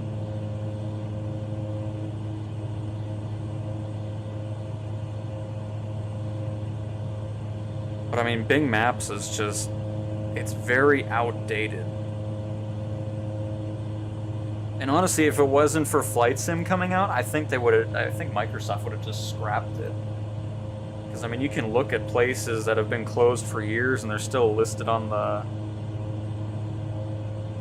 map, and then other stuff that opened just doesn't show up. I think they've kind of put more effort into it since Flight Sim, though. Because kind of look at my area, it's actually pretty up to date.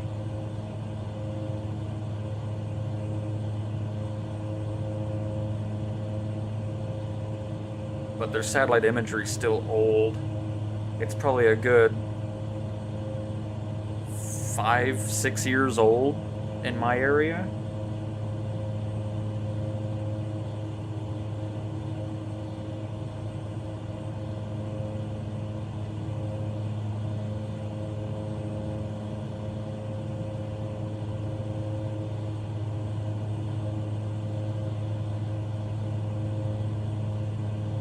I'm still hoping that, you know, with Bing Maps getting a lot more functionality, or even just having the Bing Maps team be full-time updating stuff, I mean, that'd be kind of cool.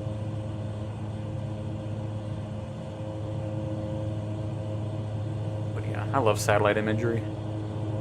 It's just fascinating how they get that, and then the aircraft doing the 3D photogrammetry and so forth.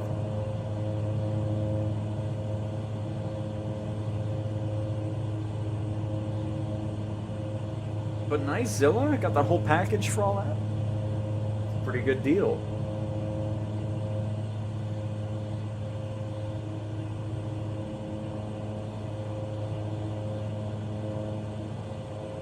I gotta say though, I don't know what Google did with their new satellite imagery, but I don't like the look of it. It's so washed out now. Because I mean, it was looking so good in like the previous years, but the latest stuff that they've been putting out, I'm not very impressed with. It's so washed out. Like, I don't know what they changed, but they need to not do that anymore. It makes looking at the satellite imagery not so enjoyable.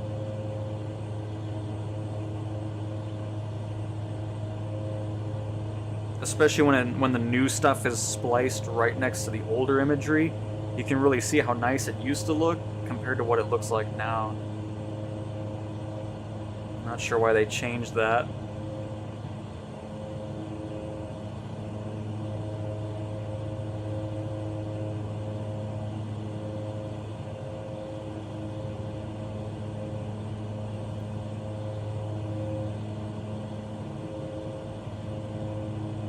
Because what's funny is Apple Maps looks much better with the newer stuff than what Google Maps did.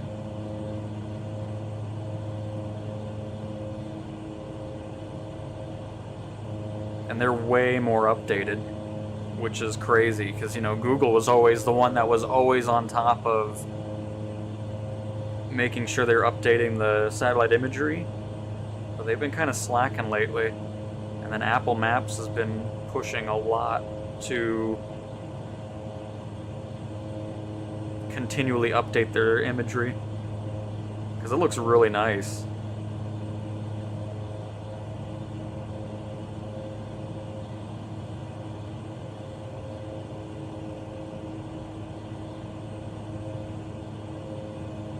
Sorry, don't mind me just looking at it. I spend lots of time looking at satellite imagery. And this is another reason why I love this sim too. Just seeing everything as it actually is in the real world is just so cool. I mean, the tech that's gone into this sim to create, you know, they could have done a smaller version of Earth. You know, they could have made it a whole lot easier on them. But no. Let's make it the entire planet. And I love that they did that. I mean, look at all the cool sights you get to fly over around the world.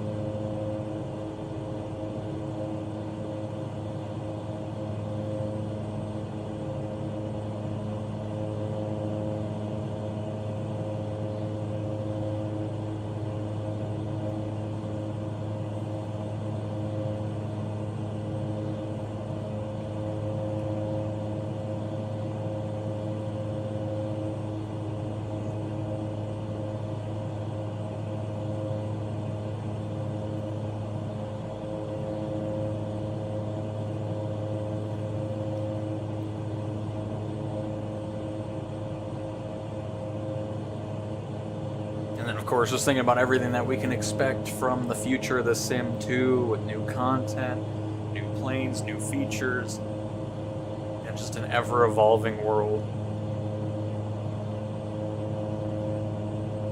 And I have a plan for world updates and stuff like that, because before I didn't really do much with it in 2020, but this time around, I think what we're going to end up doing is we are just going to be doing a live stream in free flight. So then that way people can join and explore the New World Update together, kind of just fly all over the place, check out some of the highlights of things that were added and all that. So we'll start that with World Update Brazil. That is coming out whenever it is, maybe later this month, we'll see. But whenever that does arise, we'll be doing our free flights. So we'll just pop in a server, people can join in, fly with me as we explore the new stuff and have fun with that.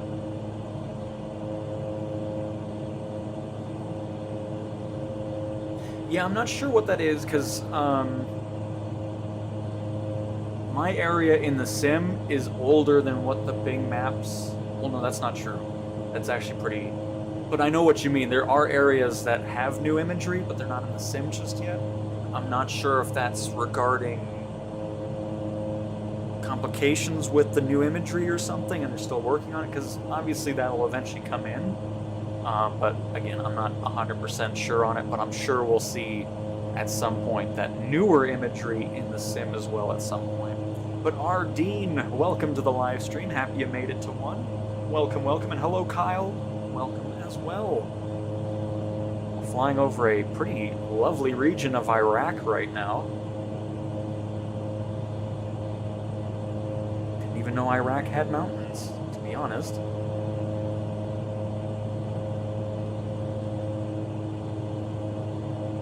What a nice range right here. Got the water flowing through there.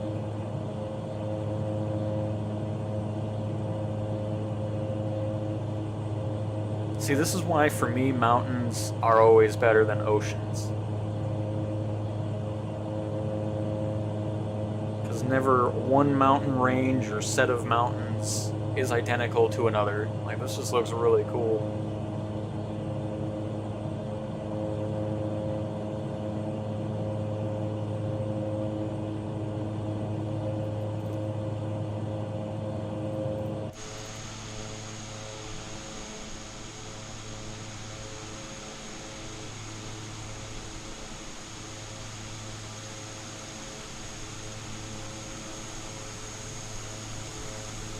Just like those sand dunes that we flew over in Saudi Arabia.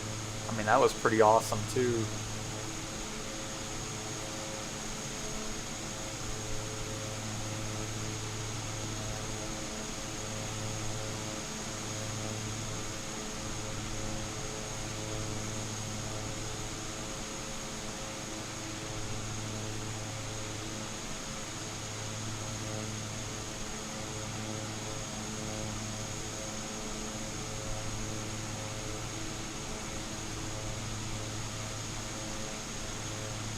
Hey Brandon, welcome to the stream, and Chris and Nicole, good day from Australia, very nice.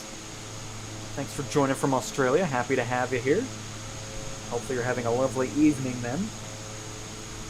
But Brandon, can you explain companies and when those become available? I think companies become available when you hit 30,000 credits, 30 or 40,000 credits, something like that. And once you start it, you're going to be starting to make a lot more money when you have your own planes. You'll start with ferry flights and flight seeings and so forth, but then you work your way up through, you know, all the other ones: medevac, firefighting, agricultural spraying, cargo, medevac, all that kind of, like, there's a lot to the career mode already, and it's been a blast progressing through it and slowly building up our company with awesome planes. And the ones, for me, that have been, I mean, they've all been fun. I've enjoyed them all. But the ones that make the most money is definitely medium cargo and passenger transport. They're both great options. So that's what my tip would be to work towards, for sure. Oh, is it 25,000 credit? Okay. It's somewhere in that range. It's been so long since I did that, so I completely forgot. Oh, very nice. Well, welcome from work. Hopefully it's been a fantastic shift.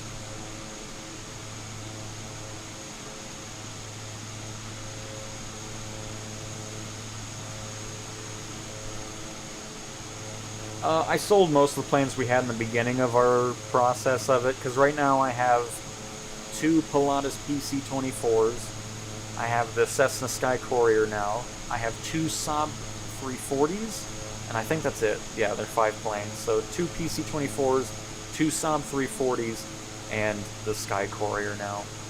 And one of the Pilatuses is for VIP charter flights, a Saab 340 for heavy cargo, a Saab 340 for passenger transport, and the Pilatus PC-24 for cargo, and then of course this for cargo is our current lineup of aircraft.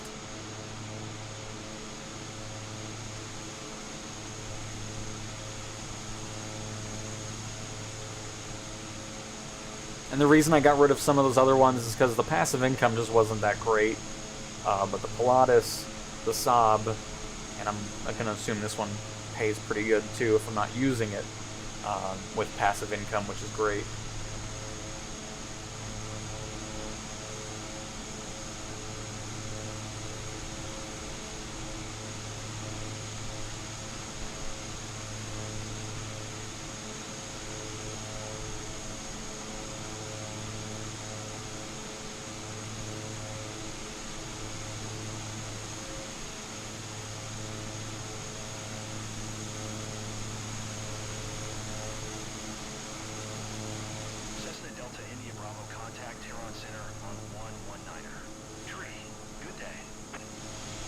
Good day.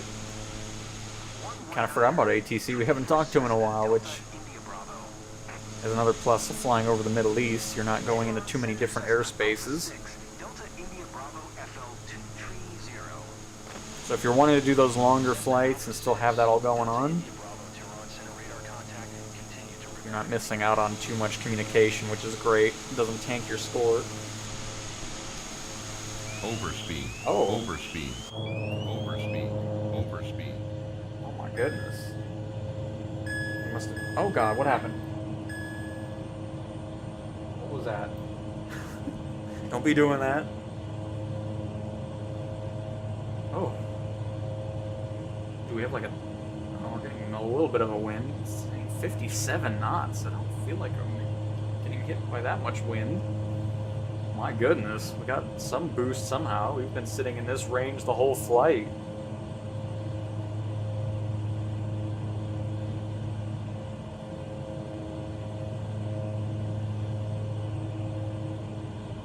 Keep an eye on that. That was...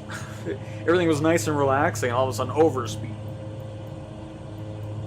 Nice, we're getting really close here, everybody.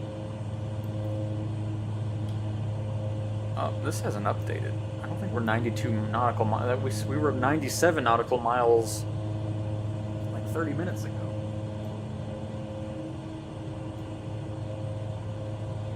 Because right now this... oh, I mean, it might... maybe it just didn't update until we got close. Oh, you know what?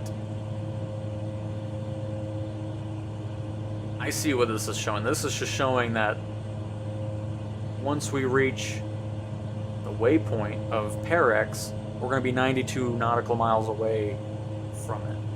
I see what's happening. That's why I was like, wait a minute. It was saying the same thing forever ago.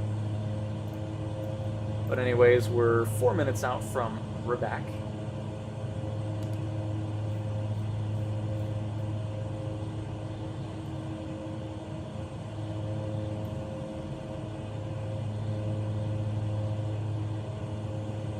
Kyle, I have the money and everything, but I still can't buy the Firefight company. That's because if it's still grayed out, that means you don't have enough money to purchase the plane.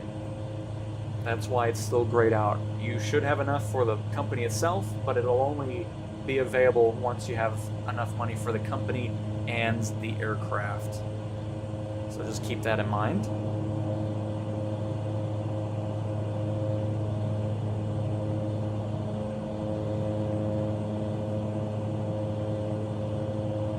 And yeah, Mark, I'm very happy with it. Like, all the planes I have right now, I absolutely love flying. This one's been great. This is our first flight with it, of course, and it's been great.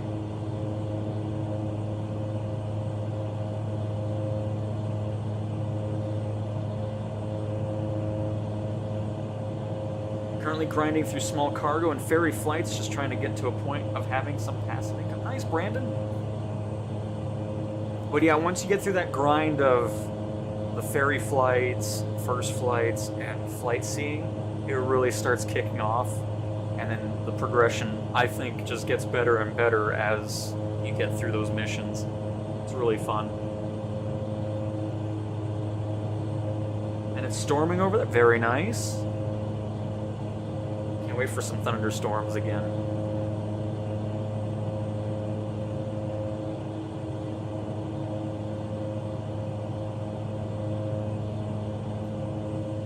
Is this Procter & Gamble?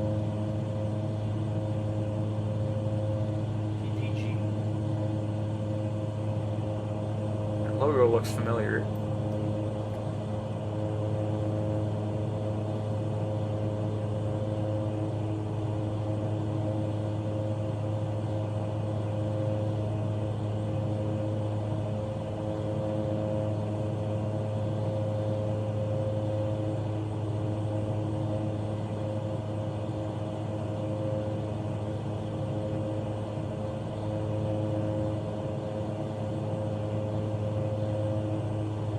PPG Industries, a Fortune 500 company that manufactures paints, coatings, and specialty materials.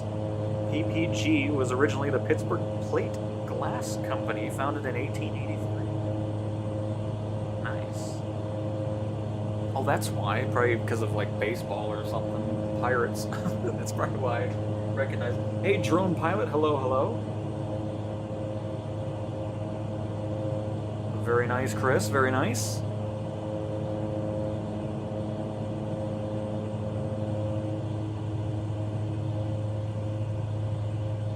Get a better angle here, but the sun visor's in my way. Because I want to stay inside just a bit, because I think we're just getting a nice little tailwind a little bit. That's why we're getting a boost in our speed.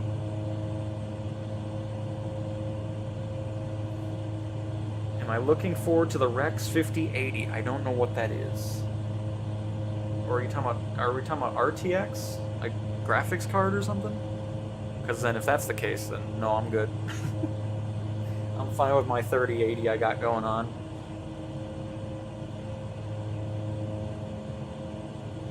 But I'm sure it'll be a nice GPU, of course. But unless we're talking about a plane, let me search for it. Which is based off the name and number. I'm just assuming.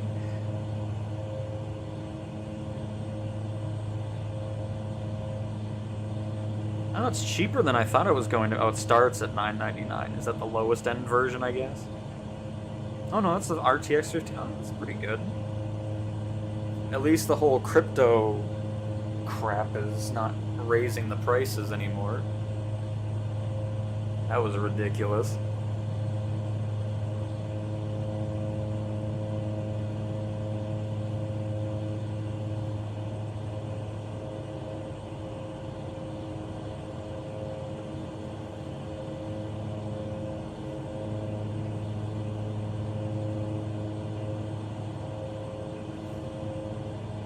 I tried VR? Yes, I did a video over VR in Flight Sim a couple weeks ago. It was pretty awesome. We did a search and rescue mission with it. But yeah, as long as I get a smooth experience with Flight Sim, I'm fine with my graphics card. I am A-okay with it. Because I don't like upgrading anything until it's needing to be upgraded. Because if I was sitting here at like 1 frames per second, then maybe I would think about it, but definitely don't need it right now. 1080 Ti's are still absurdly expensive because of crypto mining. Oh, I mean, yeah, that's crazy.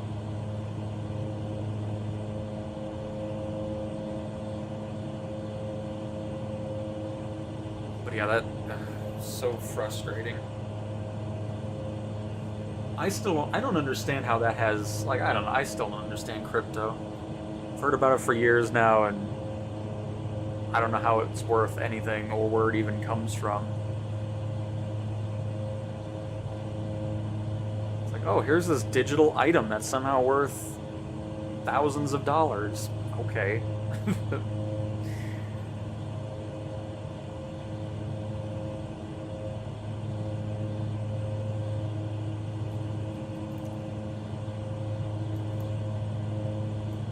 Right. Cruising right along.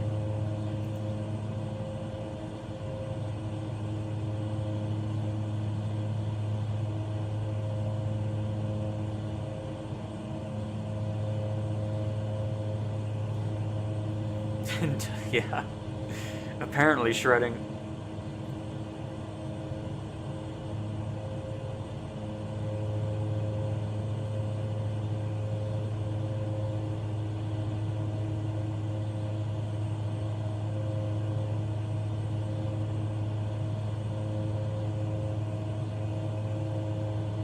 But nope, very happy with our purchase. This was worth $8 million. Overspeed. Oh god. Overspeed. God, Overspeed. if we're not even that far over. It makes it sound like it's catastrophic, like the wings are gonna rip off. I'm like 0.1 of a mile or not in there. Goodness gracious, it scares the crap out of me. Everything's just so nice and calm and just hearing the engines going and then an overspeed, okay. Calm down. Goodness gracious. Unbelievable. Can you believe this, ma'am? It's unbelievable out here.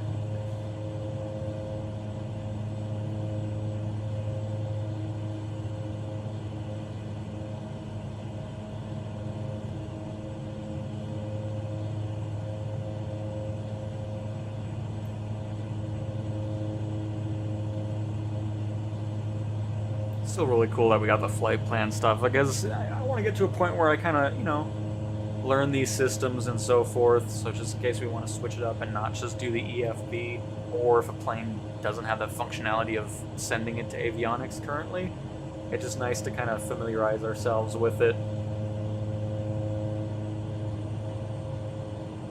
Go back full throttle here.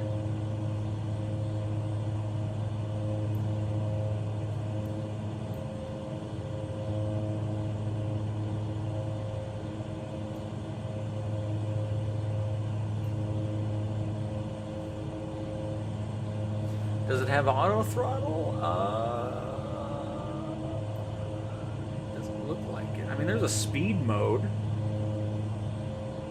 What's that? I don't know, but I can't turn it on.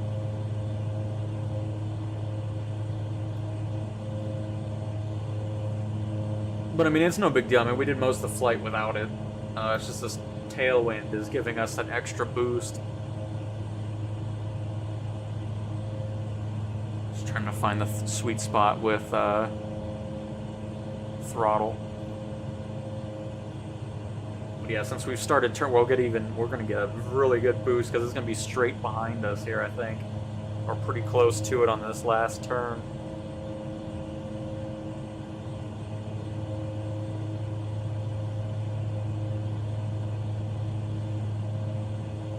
Apparently it's 57 knot winds out there, but it's looking pretty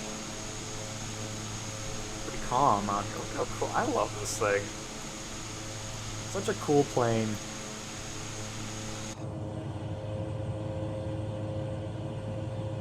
Alright, and here's our turn where we're switching from Ribak to Parex to Tulgu.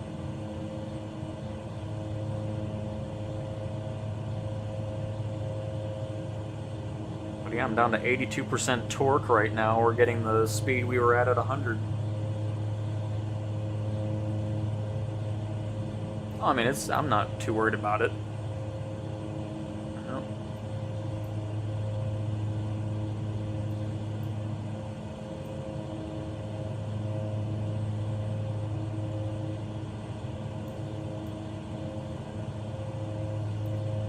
Yeah, look at that. Awesome.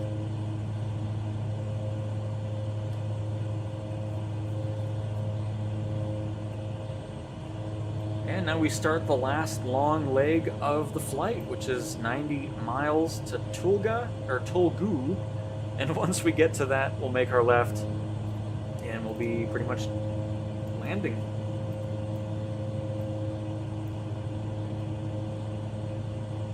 Because we'll start our descent there.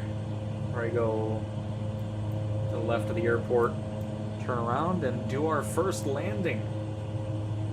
Which hopefully, as usual, we can get a good one in here.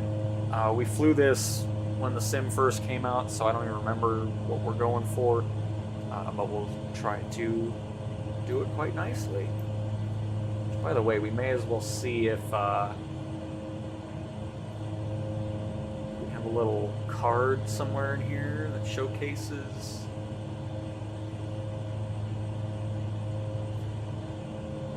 I've said this before too, but I would love to see the EFB get this in like checklists and so forth, where you can kind of come in here. I mean, can we get in here?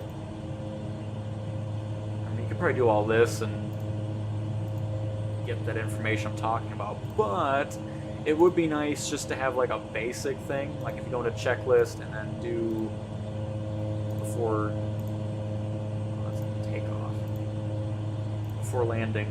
Like it'd be nice to come here and then see information like, oh, you want to be below this speed to get your first notch of flaps in and so forth. You know, get that kind of stuff detailed in here. You know? But there's that. I'll pull the throttle back a little bit again. Down to 78% torque.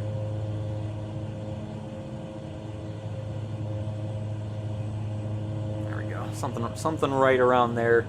We shouldn't get to the overspeed. The wind will carry us at extra speed that we're not utilizing on our engines, which works out. We still got 1,819 pounds of fuel.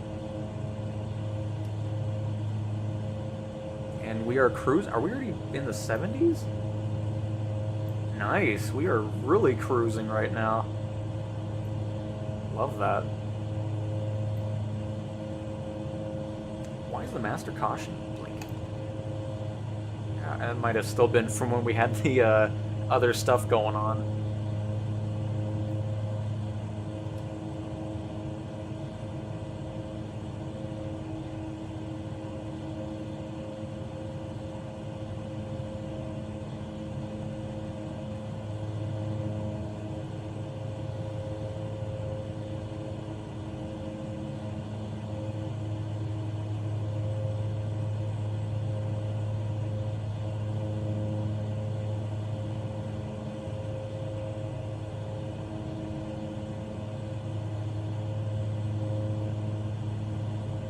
Alright.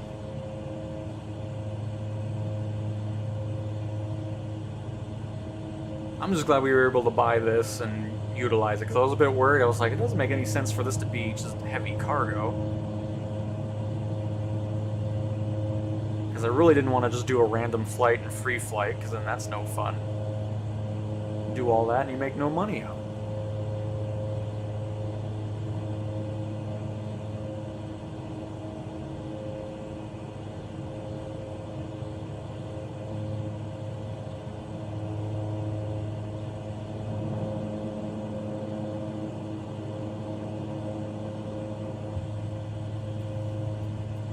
Should be able to spend a little time outside. Oh, hitting all the wrong buttons. Very good.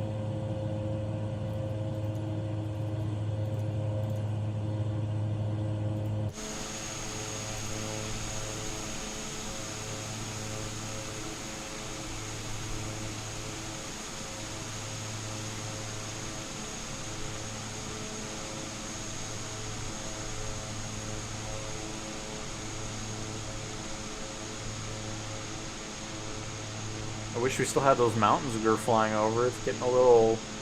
It still looks kind of cool down there, but nothing like it was earlier.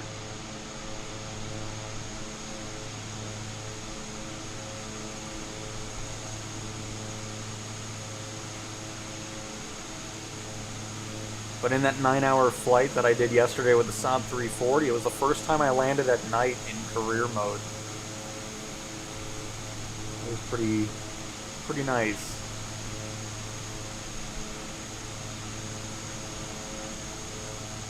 Because I still think the night looks so much better in 24 than it did in 2020. Especially love seeing the anti-collision lights and beacon lights reflecting off the plane, and it just looks really cool. Really cool. I was gonna say really cool, and then I just, yeah. We've been streaming for 2.5 hours, everybody. I'm sorry.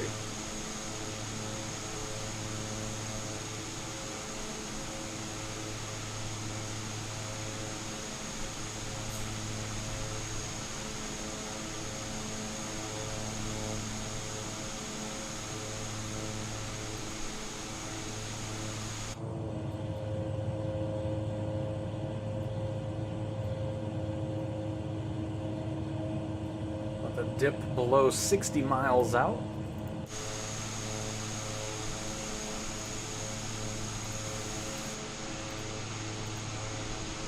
Six.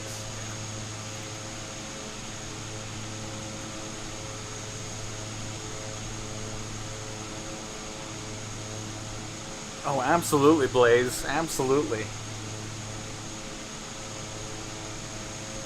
Is your landing gear not retractable? Nope. Not.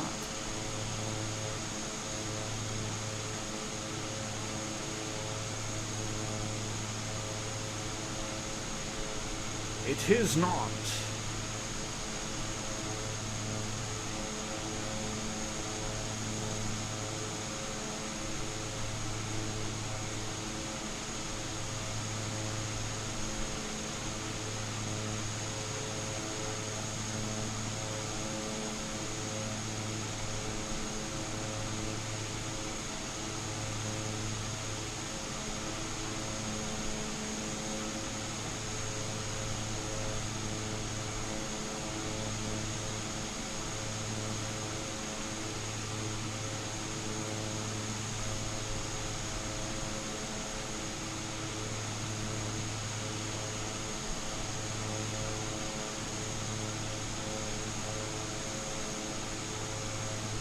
Oh. Opened up something I didn't want. Goodness, there we go, I'm back. Unbelievable.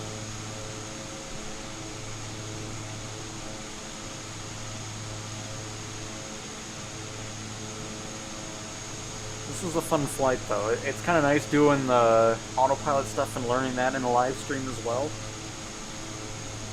Because, you know, it kind of helps kill some time, especially for longer flights. I mean, this wasn't too long. Because this one, we've been flying for... Oh, hang on, my stream's completely broke. Overspeed. Oh. Overspeed. Hey. No. Wait, what? How am I at a... You lying to me, plane? Hang on, my whole YouTube app has exploded. There we go. But we've been in the air with this plane for...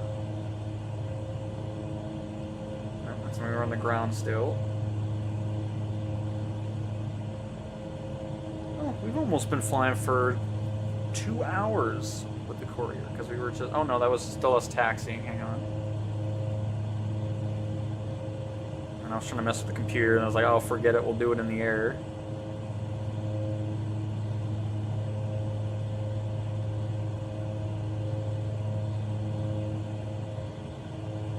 So about an hour and a half flying this thing so far. But this tailwind is really giving us a nice... I mean, honestly, even if it wasn't here, I'm very happy with the performance of this plane. 44 nautical miles out from our destination.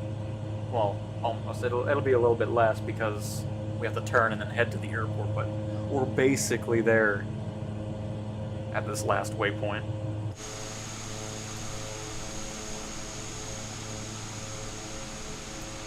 But yeah, I don't know why he was saying overspeed. When I come back in here, we were fine.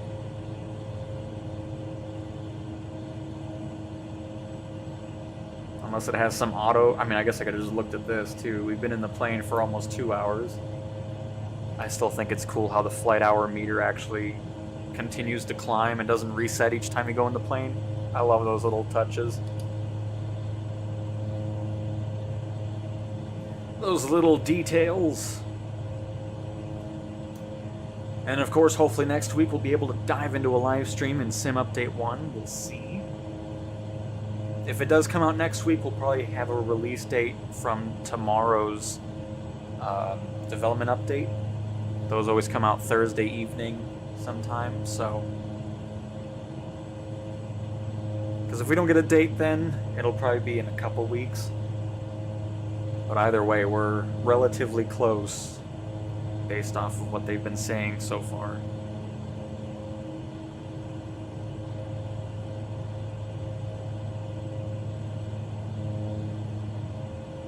Because just in case you don't know, let me get my other comment open about the specifics that they talked about. In case you're wondering about anything regarding updates. I need to find it again.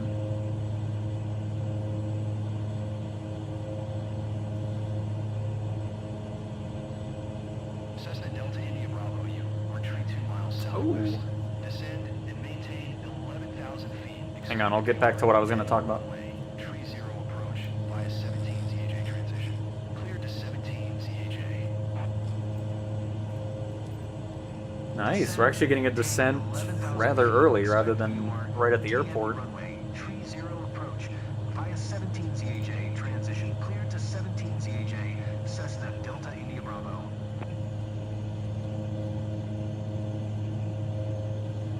We're about 50% power right now, since we're going to gain that airspeed on our descent.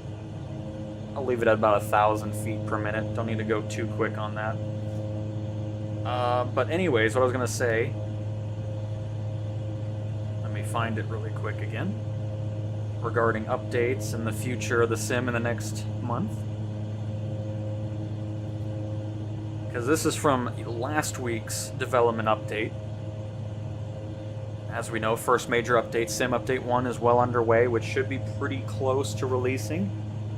Finalizing preparations for the marketplace, prioritizing bug fixes and improvements based on community feedback, and then of course World Update Brazil is close as well. So it's going to be an exciting next few weeks for the sim, with updates, the marketplace opening up, World Update Brazil, and all that kind of stuff. It's gonna be pretty fun.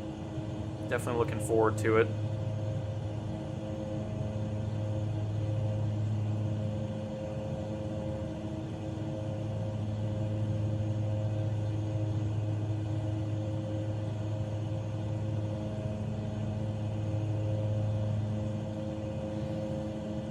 I don't know any of those people, so I have no opinion.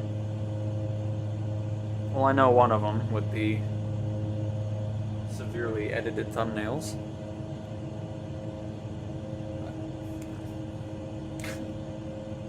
Anywho's.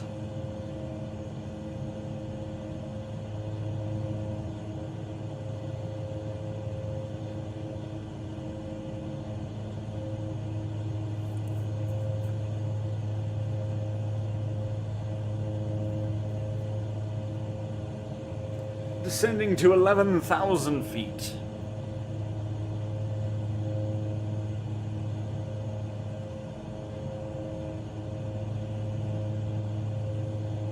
But just know, when you watch flight sim content on this channel, A, I won't be editing the thumbnails to make them look not what you're actually going to see, you know, a giant fire or a tornado that looks like an EF-20, all that kind of stuff. I'm not going to drag videos out, especially make a specific video for an update, and make it about 20 minutes long, and then tell you at the end of the video, once you run through all the mid-roll ads, to see what the update's about. Which you already know that anyways, because I already had a comment that's like, thanks for not making a 20-minute video regarding the update that came out last week, regarding the one change that happened in that hotfix. I won't be doing any of that. I'm not going to sit here and say buy a mattress and save 1% off the mattress and drag that out for about 5 minutes. You know, I'm not going to do any of that crap. I'm here to just have fun with the flight sim, let you guys know what's going on. I'm not going to be doing any of those other tactics that happen on content creation. Everything you see, from the thumbnail to the title, all that kind of stuff, I don't do that clickbait crap, so...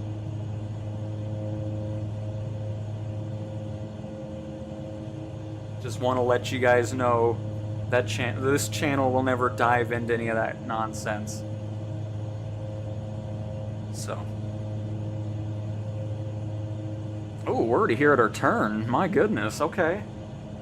Oh, this is going by way faster than I thought it was going to. So we're going to go ahead and idle this thing on out, get our descent going. A little bit quicker. I mean, we probably don't have to go that fast, but everything kind of showed up pretty quick. I thought we had a bit more time here.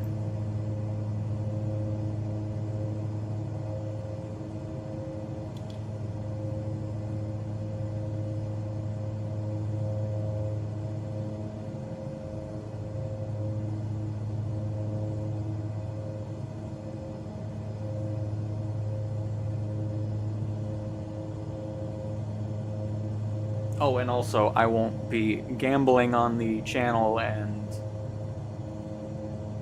scamming people either, so just putting that out there. Oh, boy.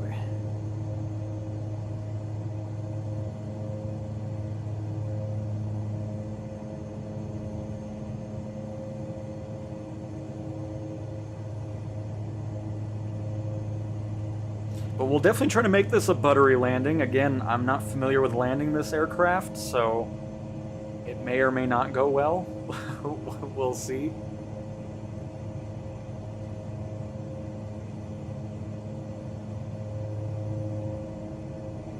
But I appreciate it, Kyle and Dean. I'm glad you enjoy the content. It's really awesome to see you guys enjoy the way I do it. Because yeah, I don't use any of those tactics of, you know, making, does the Cessna SkyCourier crash? Question mark, exclamation point, scandal, hashtag. Or do any of this stuff to just make videos bloated for no reason at all. Because when those updates come out, as you know, when we do the live streams, I just dive straight into it. There isn't a 5-minute ad read in the beginning and all this other crap that just is so rampant in content creation. It's crazy. But really glad you guys enjoy it and look forward to the videos and live streams. I very much appreciate it. So happy to hear you guys enjoy it.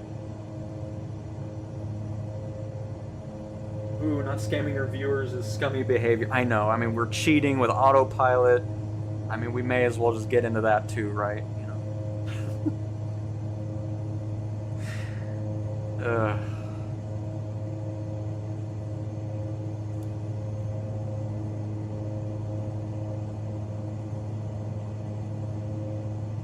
Such a fun plane to fly, though. It's just it makes me happy because, like I said, I was so looking forward to flying this plane, so I'm glad it's a fun one to fly.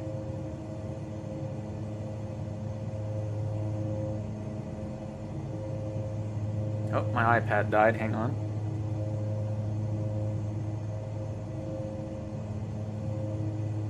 It didn't really die. I was just expecting somebody to pay $50 in super chat, and then I'll read the chat again. Just kidding. Hang on, let me open it up again. Cheater! There it is, David. I haven't heard that in a while, actually. My grandkids take up most of my time, and I can only fly for a couple hours 2 times a week. Gotcha, Dean.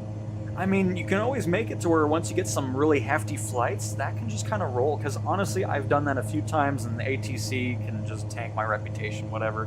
It's no big deal. You still get your full payout. So, I mean, if there's like a 7-8 hour flight, you can always have that going in the background, still have time with the grandkids and so forth. Cessna, Delta India Bravo, you are 2. But still make some progress in flight sim, you know? Get that lovely Autopilot set up and you're golden. I knew I would like your content when I watched the crop dusting video and the air tractor and hearing how happy you were. I was like, this guy is doing it because he enjoys it, which is just a breath of fresh air. Yep, Cessna, Delta Oh, India shoot. Bravo. Did you Now copy? I'm ignoring ATC as I was talking about that. Cessna, Delta India Bravo. But yep, I love flight sim. I mean, it's just... Traffic Cessna, love every minute I've spent in it. Delta India Bravo 19er miles southeast. It's just such a blast, so I'm glad it showcases in the streams and videos too. And flying 3+ hour routes channel when? Tomorrow actually. It's gonna be a 24-hour flight. No autopilot, no sim rate, no anything.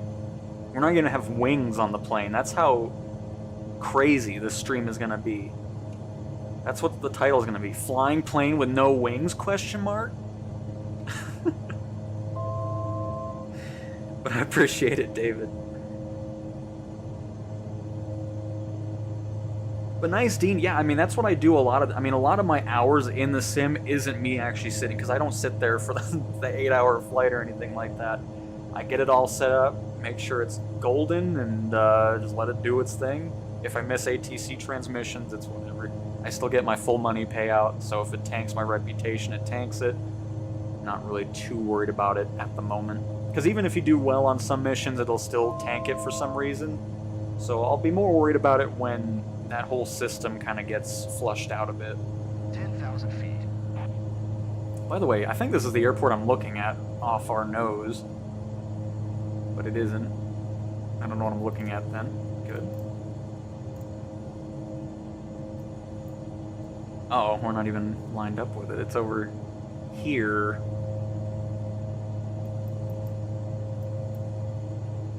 We actually need to come in at a different angle. I need to switch to the blue line, because if we don't, we're going to be at a weird angle. I think I see it. I think it's this.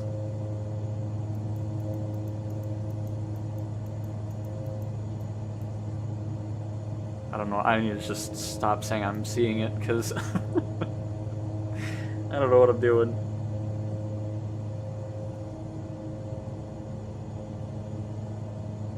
That's called a rocket. Well, see? It'll be fantastic. My dad was a private pilot, and we used to fly, and I missed that, so this is as close as I'm going to get. Well, that's awesome. I mean, it's cool that you experience the flying stuff in person, because my dad, I mean, he's not a private pilot anymore either, but it was still cool experiencing those flights and everything, flying in a 172, a Piper Cherokee, all that kind of stuff. It's just nothing beats that experience of flying. Like, I love it. And then last year, or maybe it's a couple years ago now, flew in the Ford Tri-Motor. It came down to Pueblo. got to experience. I mean, it's just so cool flying. Love it.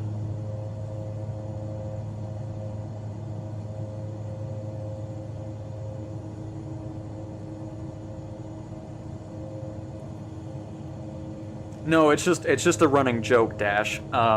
We say that because one person came in and said, because I was using Autopilot during a flight. I don't know, it was some flight and I had Autopilot engaged, or I forgot what the main reason was, but he's like, well, then you're not really flying if you're using it. I was like, okay, and then promptly banned him from the channel after that.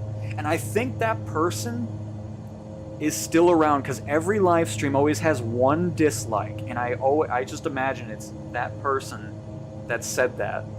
He just always comes back to dislike my stream, because it's always one. And it always makes me laugh. It's like, I bet it's that person. It'd be funny if it was.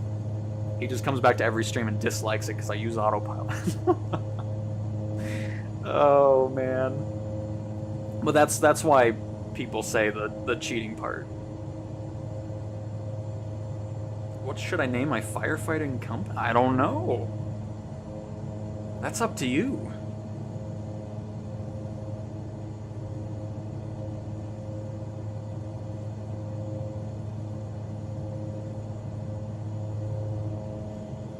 Sorry, don't mind me going on. I'm looking at chat. Oh, okay, got you, Dash. I didn't know if you were around during that part just yet, but okay.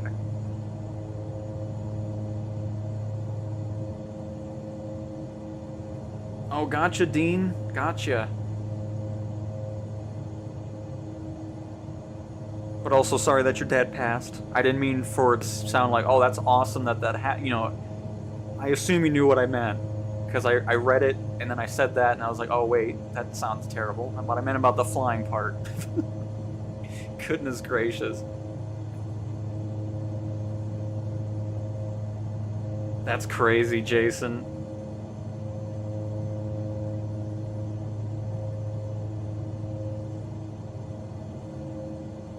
I mean, that is true, Blaze. Alright, hang on. I'll look at chat.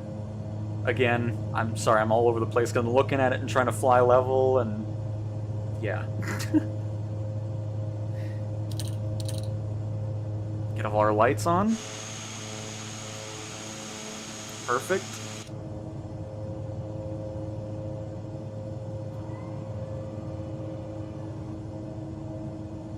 Alright, so I was at below 140. I'm assuming that was the range for our first notch of flaps. Again, this is our pretty much first landing in this. Hopefully we can make a good one here.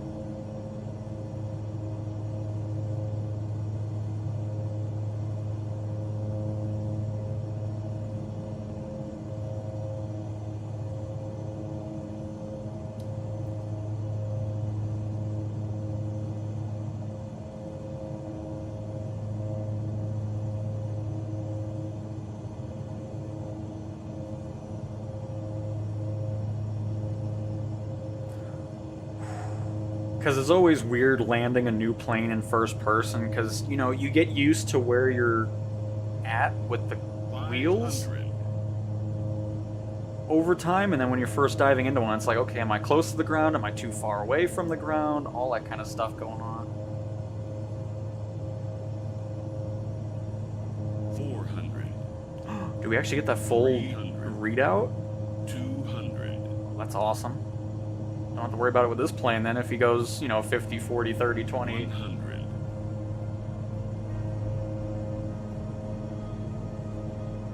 No, looks like he stops at 100.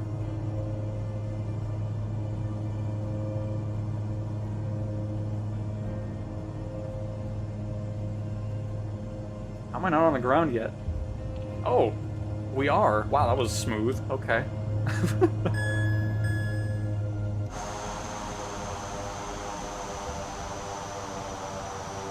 Oh, I love this plane. This thing's awesome. It sounds awesome in reverse, too. Well, I'm pretty happy with that being our first landing.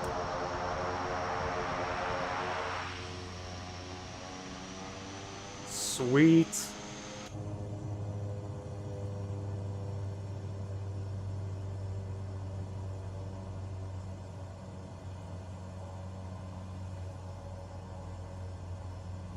Thank you, Jason and Dean and Dash.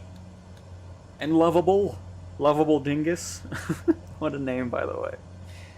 I didn't even read the full name before. Fantastic. But thank you very much.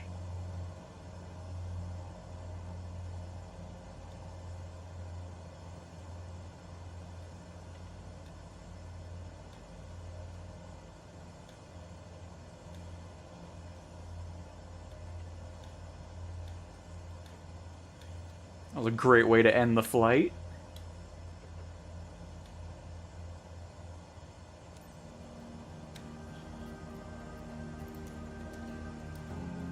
Oh, hang on.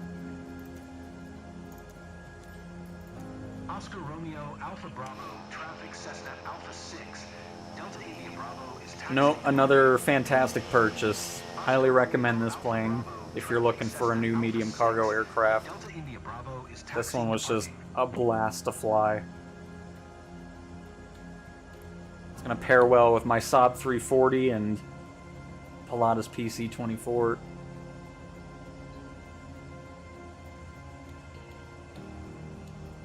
And if you joined in late, we did go through the entire autopilot process. We even set up our own flight plan in the plane itself, which was really fun to do. So I showcased all of that and all that functionality.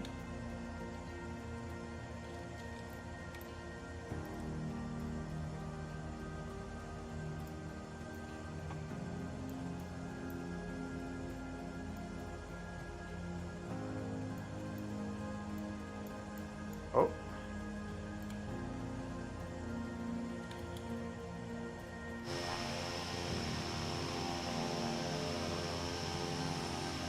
We also don't need this opening. Oh, there's our... Oh, okay. At least now I can just kind of head down the taxiway and not worry about that anymore.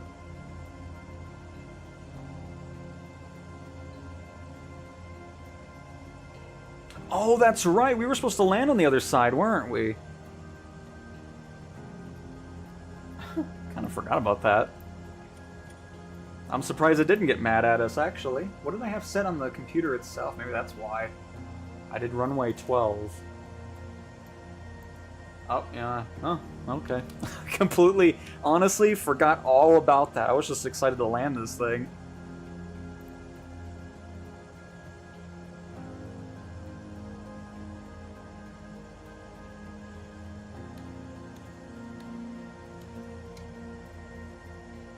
But thank you, Blaze. I appreciate it. And David as well. And Kyle. But thanks for stopping by, Dean. Enjoy the rest of your day. Thanks for stopping by. Nice, Dash. Very nice.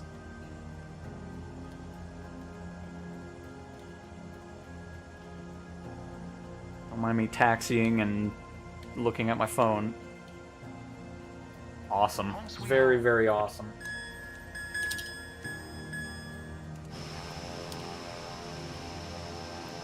What an awesome plane!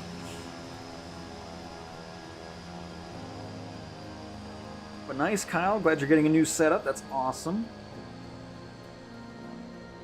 Splash and dash sounds pretty... Oh, it does. There we go. Now I officially own more than one plane. Very nice, Kyle. Respect the condition. Oh, it probably went down a little bit because of the overspeed that we were half a second in. But we got an S rating. That's all that matters. Oh, got a bad weather. Okay. Probably because of that wind, even though it didn't seem like it was affecting us too much. It did give us a great tailwind. 775,000 credits, not bad. I mean, obviously it's not going to be as exciting as a PC-24 and as fast, but it's still nice having that selection of aircraft to go through. Plus, it's a fun one to fly. The autopilot works great. Being able to set up our own flight plan and all that works perfectly. And we're over $1 million again, so I'm really excited to see what my passive income is going to be when I get through there, because I think it's going to be a pretty good amount. So with that being said, everybody, low time commercial pilot welcome to the end of the stream. Thanks for joining, though. But, I think you need to enter your approach into the computer as well. You entered a direct from your last waypoint. The tablet has the approach info too. Yeah, as Blaze said, I never use any of that stuff for landings. I love hand flying it myself, no matter what the aircraft is, a 737, a Corvallis, or a Pilatus. You know, I hand fly all that stuff. I never really dive into the approach stuff. But yeah. So thanks for watching, everybody. Thanks for joining yet another stream of the lovely Microsoft Flight Simulator 2024. And if you just joined again, Sim Update 1 shouldn't be too far away. Hopefully in the next week or two, we should be seeing that Sim Update, which is going to be fixing a lot of player requested fixes and so forth. And let me do this one more time. And again, thank you, Ryan, for the $5. Very much appreciate that as well, and appreciate everybody here who stopped by to chat with me and hang out for our first flight in the Cessna SkyCourier. So, goodbye, everybody!